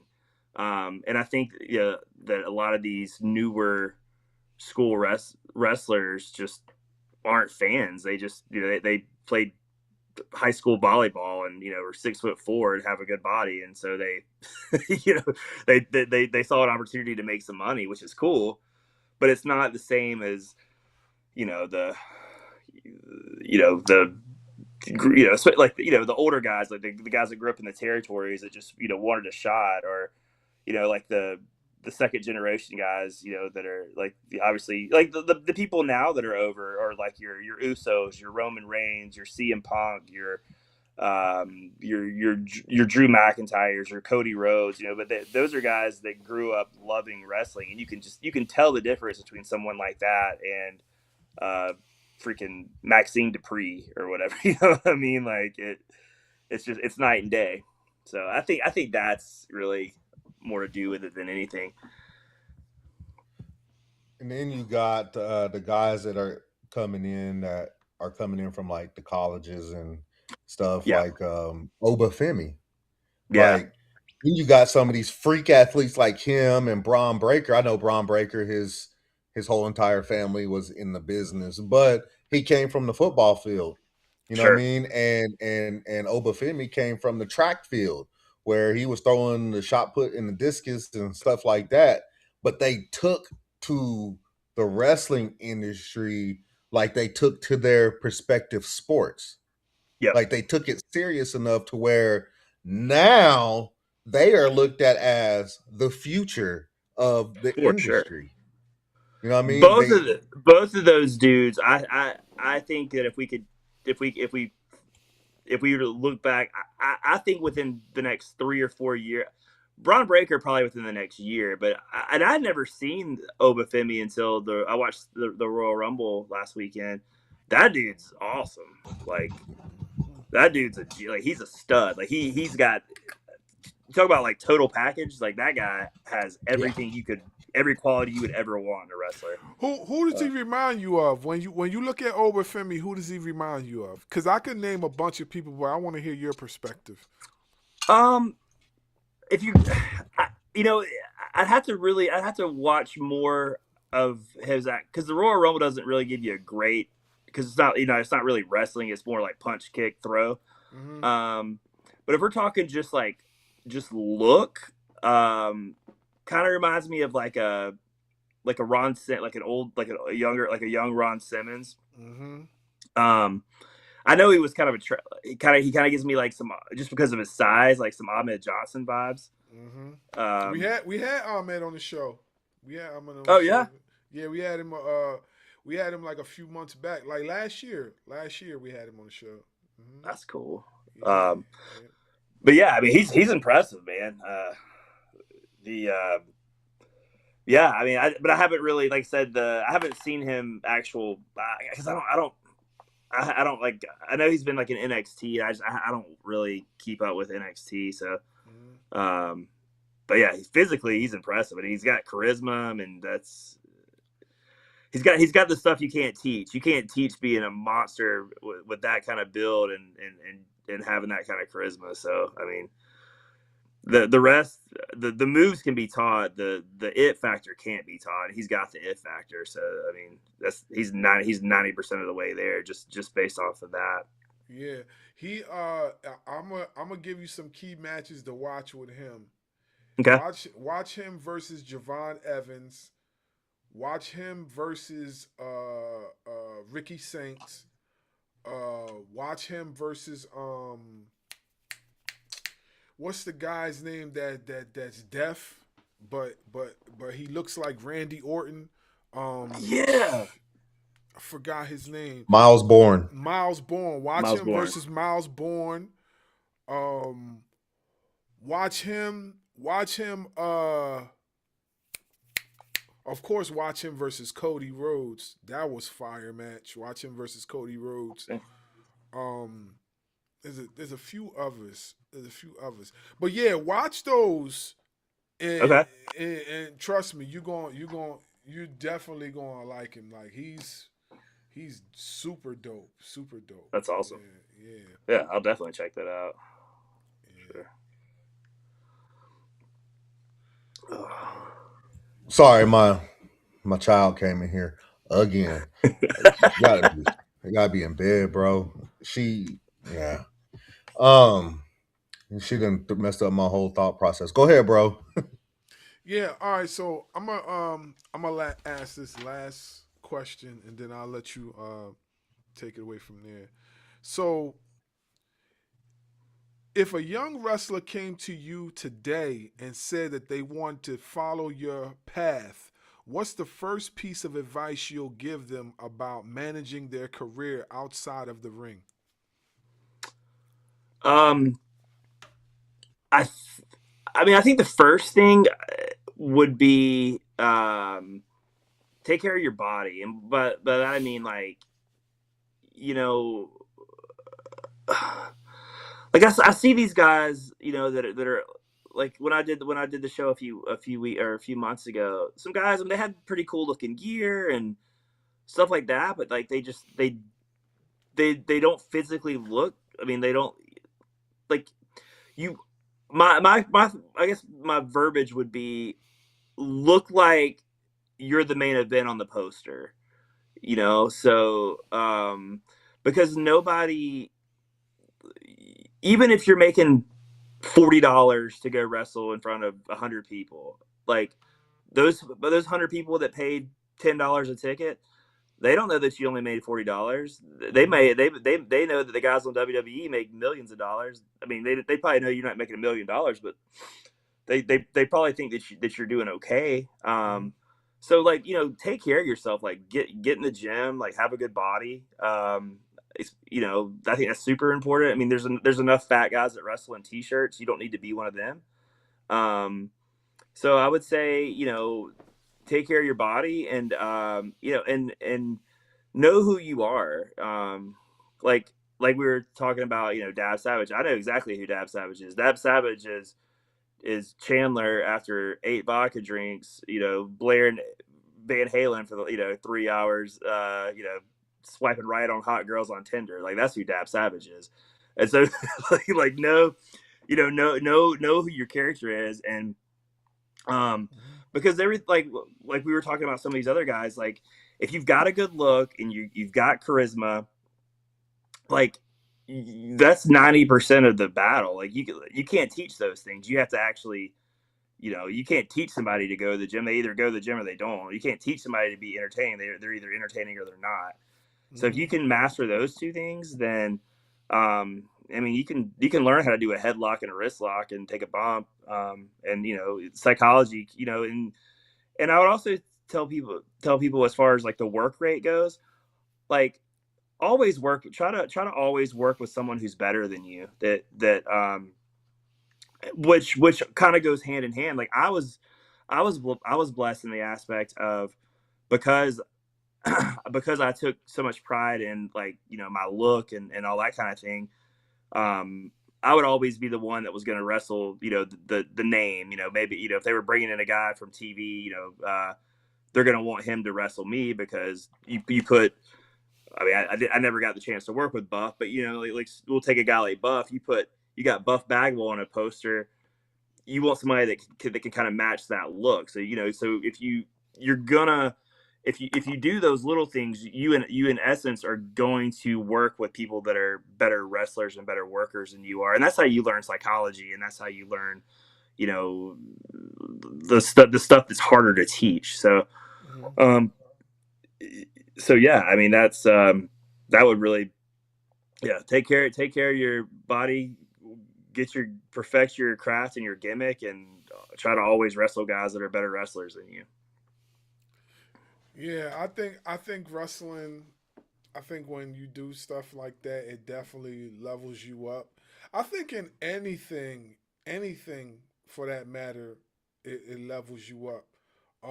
I remember, like, you know, because I'm big, I love basketball. So I remember when I first started hooping as a kid, I would always want to play against people that are better than me. Like I would literally like be put in situations where, like, not for nothing, when I was when I got my growth spurt, my my god brothers, we used to go to the court, and it's these, like, you know, these over 20 and 30 and 40 year olds on the court dunking and hooping and shooting and whatever. And and because I was a big kid, they'll just throw me out there into the wolves. And I just had to learn, like, I tell a lot of my friends all the time, like, I learned how to play ball from the 90s. Like, you know what I'm saying? Like the grizzled basketball, not the basketball that we see today with a lot of the finesse and shooting. I learned like really like the posting and everything like that, the 15-footers. That's how I learned how to play. And like I remember, like, they used to beat me up bad. Like I mean, like literally real bad. And then, you know, as I got older, I got stronger and stuff like that. Before you know it, I was beating him. I was going back. So I definitely believe that, you know, when you're put in those type of situations, it definitely gives you the opportunity to level up. Like, you know, it brings you up to a different space that you know what I mean, you could probably get by yourself, but it might take a little longer. But if they put you in there, like if you're a young, inspiring guy and they put you in there with a Randy Orton and you show some Right. promise. Like, of course, we seen that with Javon Evans and Randy Orton. He was in there, he put on a Yep. hell of a match Yeah. with Randy Orton. So it Yeah. definitely makes Oh yeah. sense. Yeah, definitely makes sense. Absolutely. Yeah. I got a few quick hitting questions for you. Okay. What is your favorite move to hit? Probably. So my finishing move's the little dabble do you leg drop, and it's the cheat. It's like the rock bottom, but or not the rock. It's like the people's elbow, but it's a leg drop, and it's so cheesy, but I just love doing it. It's crazy how like some of the more cheesiest moves are the ones that get over, like a rock bottom, Mhm. or the Hogan leg drop. Like what? Yeah. It's crazy how that works. Okay. Least favorite bump to take.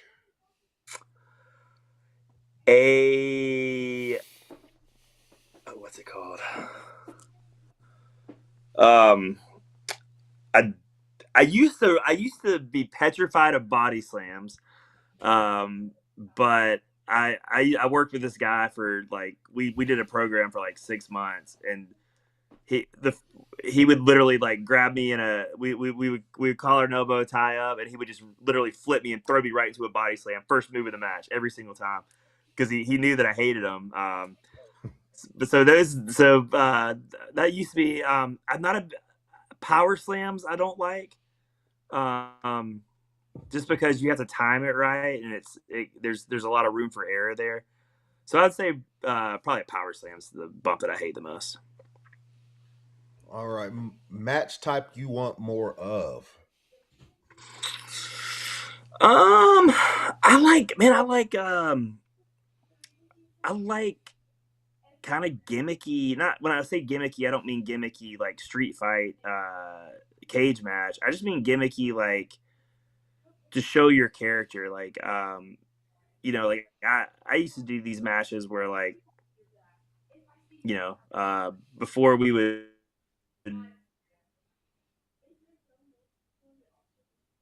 Oh, he froze. Uh-oh.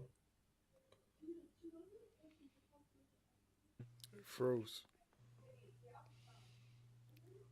Is he gonna come back on?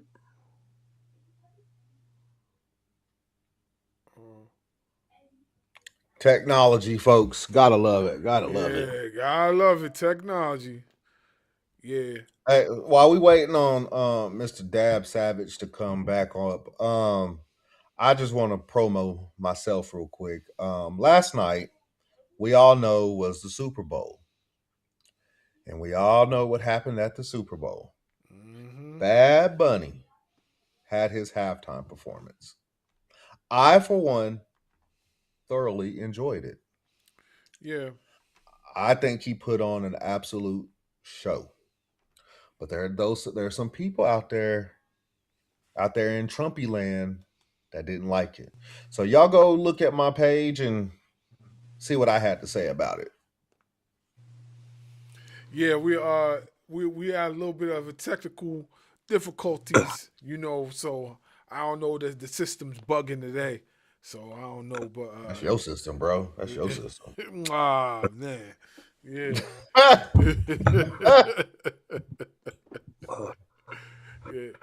Yeah. What was what was the last question? Continue. He was talking about the match type he wanted more of. Yeah. So I think really and truly, I like the cheesy crowd interaction stuff. Like we used to call them house show matches. So like, where you do a lot of like showboating and boo yay and dance offs and push up contests and just funny stuff that the crowd gets into, and those are just so much fun. Because you don't really have to do anything, and crowd you just get a good reaction. So more just the funny haha yay boo kind of stuff I'm super into. Okay, on the back end of that, what match do you want least of? Anything with like anything like, like street fight, like, weapon matches. I just think, I mean, in the right circumstance for a payoff, those are cool, but I think they're way overdone. And you know what? And the WWE is notorious for that. Like whatever city they're in, they'll name it like the Philadelphia Street Fight, the Chicago Street Fight, the Little Rock Street Fight. Like, bro, we don't care. We don't care to see all that nonsense. Like, just call it a street fight. You don't have to name it after the city. That's so cheesy. That's so cheesy. That's some Vince McMahon type shit, and we are in 2026. Yep. Can we do something better? Right, exactly. So, in that, what is the hardest that you've been hit? The first thing that pops up is I worked a match, that's probably 10 years ago, and I was wrestling this guy that was way bigger than me, and I forgot what the bump was, but it was, I didn't brace right, and he picked me up and just, I think maybe it was a spine buster or something, but I didn't hit my shoulders at all. I landed directly on my head and was concussed immediately. And next thing I remember, I was in the back, like drinking a bottle of water, and I thought they had stopped the match. And apparently, we wrestled for like 20 minutes. I don't remember any of it. I was out completely cold, which is kind of scary, Yeah. But so yeah, that would probably it wasn't he didn't do anything wrong. It was just a weird, like, just timing thing, and yeah. But so yeah, that's probably. I mean, I've been hit, with baseball bats and gone through tables and stuff like that, and that all hurts. But your adrenaline is so high. With me, like, you don't necessarily, like, even when you do like a crazy bump like that, you got so much. It's like it's an hour once the match is over, and like your endorphins have kind of come down. That's when you really start to feel the blunt of those. But yeah, that would probably. But I've done all the crazy stuff, man. Jumping off the rope into the crowd through tables, and I was young at one point in life and didn't care. Once again, we don't heal the same anymore now that we're in our 40s. Right. I'm still feeling it. My hamstrings are still sore from playing basketball 4 days ago. Yeah, I keep tell people that beetroot and ginger and turmeric would do wonders. Yeah, there you go. I'm trying to tell people, yeah. That's why he 50 looking like he 30. There you go. Toughest opponent you've faced so far?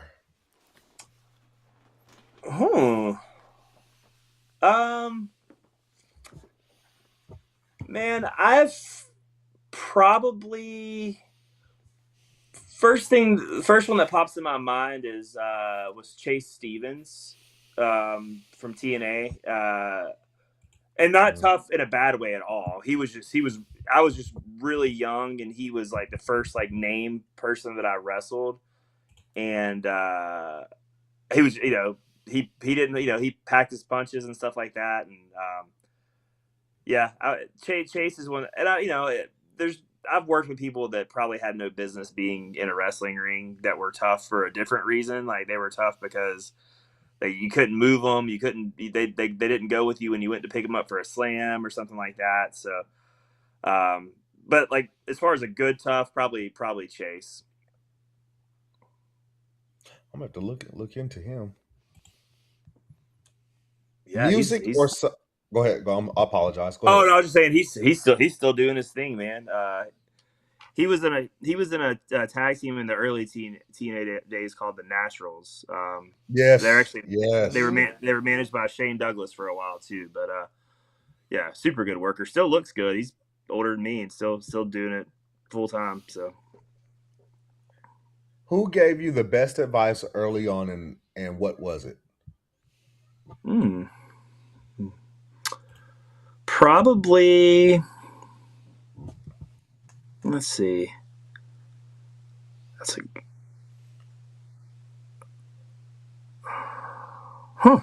a good question.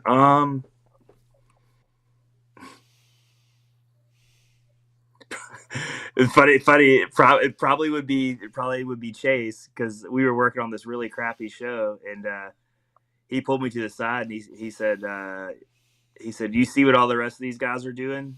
And I said, "Yeah." And he said, "Don't ever do that if you want to make it in this business." I said, okay, noted. I will listen to you. Just straight up, just straight like that.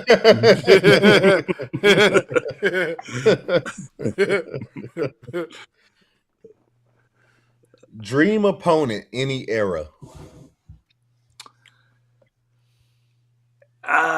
Unoriginal HBK. That's okay. Yeah, that's your dream opponent.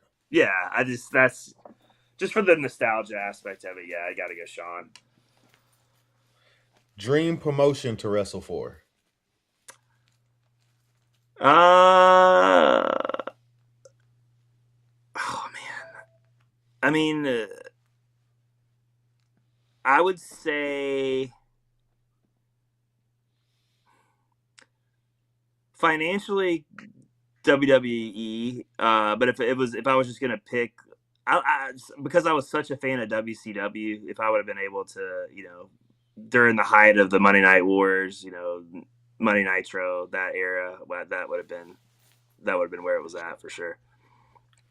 Now, I almost have a feeling what you're going to say to this next one, but let's see. Championship you would want around your waist. Gold Eagle, baby. You switch it up. I thought you was going to say Big Gold.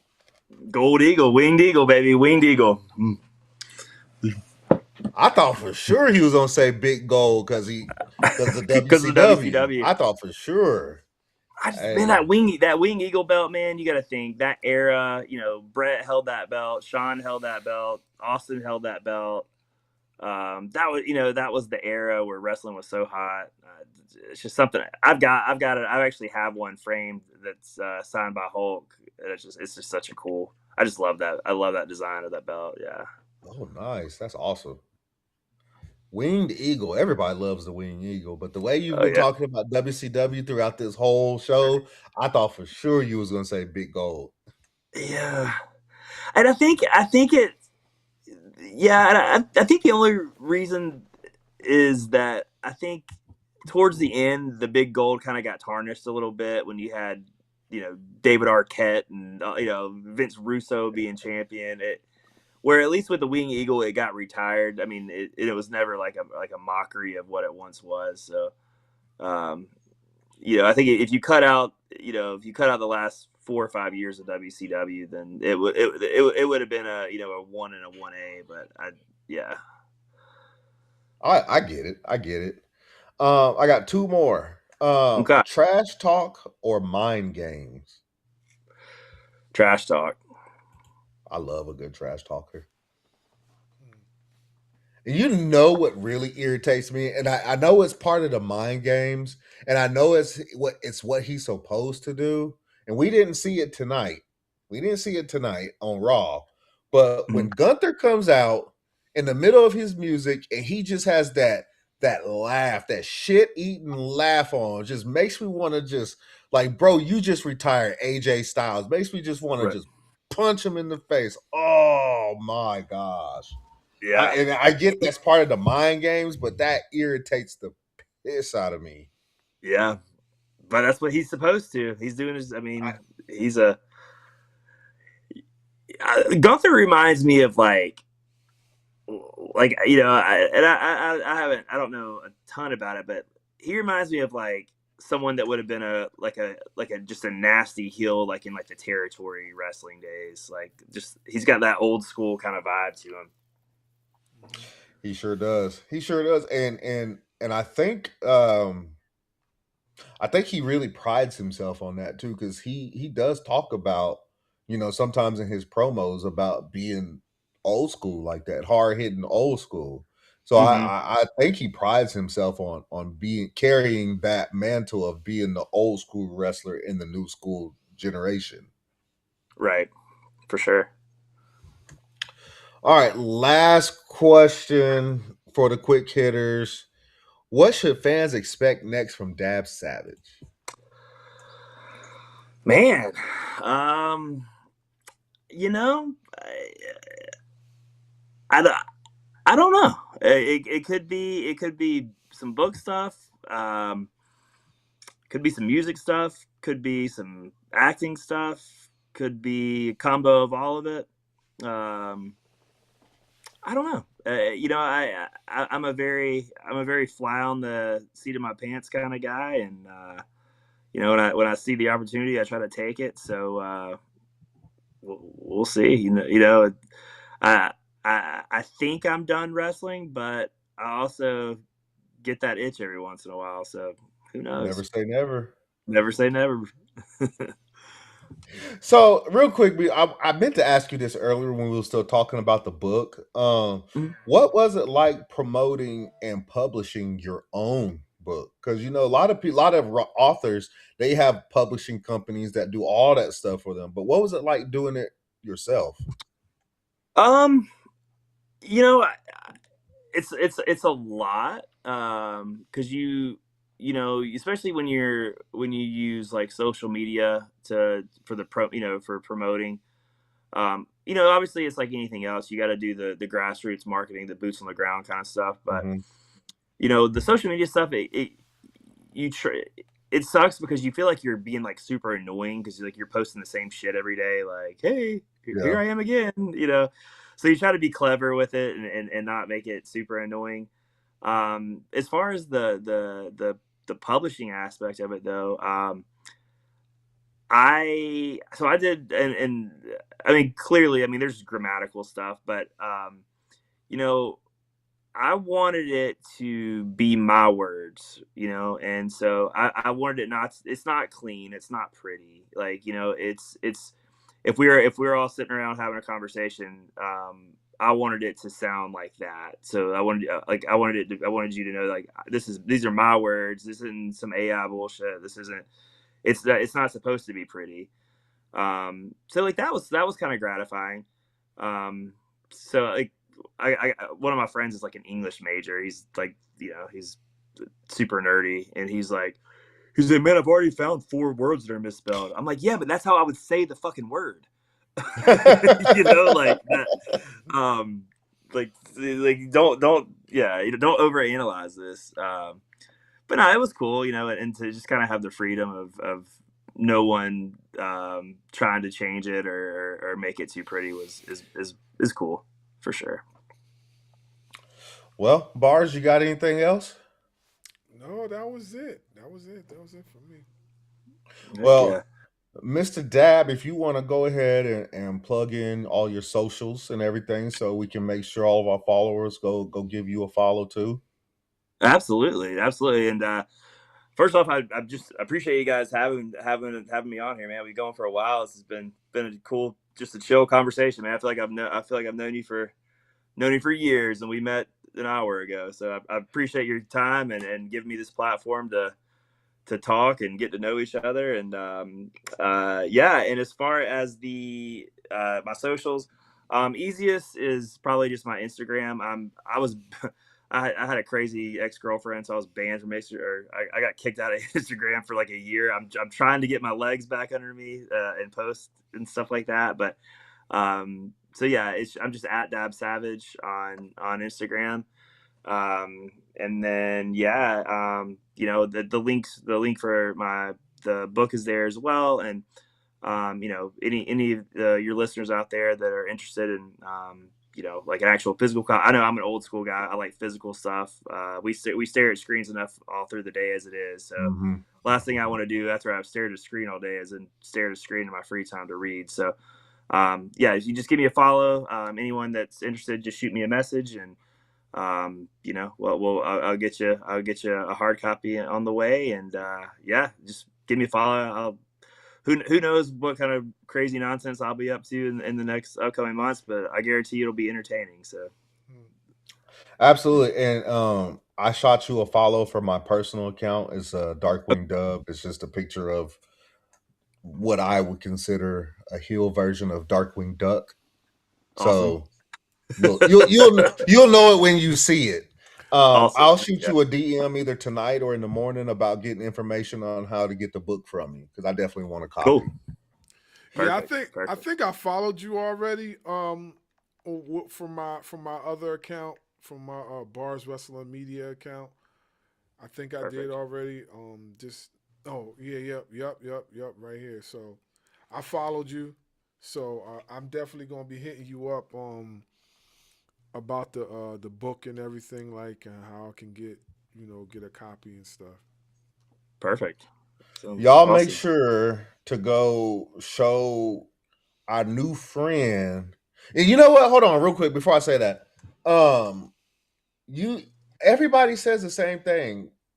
Feels like we've all known each other for years, and we just started talking hour and a half, 2 hours ago. Right. And I don't know, maybe it's just something natural with us. Like we literally just like to sit down and we don't want it to seem more like a interview, like we have our questions mapped out and all this other stuff. Like I literally, when we started this, not even a full year ago, like we've been doing this for less than a year, and I feel I just want to talk. Yeah, just talk. I mean, I don't have questions. I don't have none of that in front of me. It's like I'm listening to what you're saying. I'm like, okay, I'm gonna ask him about this then. I'm just talking. Yeah. Well, you guys, natural. That's the best, man. The natural stuff is where it's at, because it's authentic and real, and you guys got a good thing going here, and I, like I said, very appreciative for having me on here. Yeah, absolutely. We appreciate it. We definitely appreciate it. Go ahead, bro. Go ahead. I was gonna say, y'all go show Dab Savage some love. Hit him up about the book, Legacy of Audacity. You can also get it on your Kindle if you don't want the hard copy. I've already looked at it. I want a hard copy. Bars wants a hard copy, but I did look at it. You can get it for your Kindle. And there's your hard copy right there. Boom. We end every show with the same question. If you could see anybody on the Ring Ropes and Turnbuckle podcast, who would it be? But Dab Savage has to help us get that person on the show. I would say, that's a good question. I would say the above average Mike Sanders, so you could hear his side of the Lash LaRue story.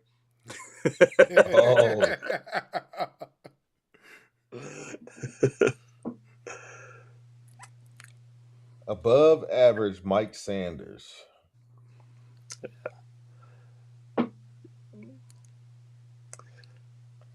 Cool. I will look him up. Yeah. He's after the whole WrestleMania ordeal, we've actually maintained a pretty good friendship over the last 12, 13 years. So I'll throw in a good word for you too. Hey, we appreciate that. We really would. We appreciate it.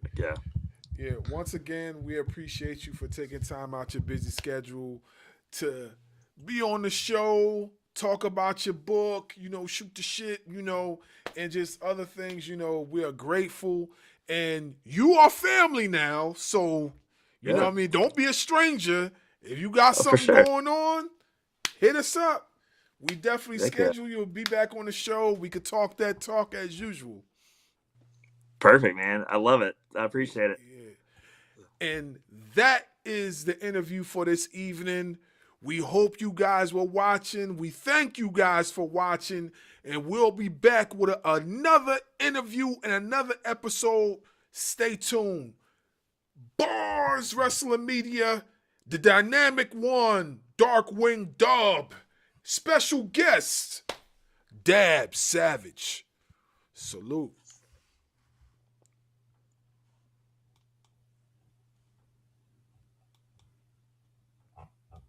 And that wraps up another explosive edition of the podcast. Join us next week as the road to the championship continues.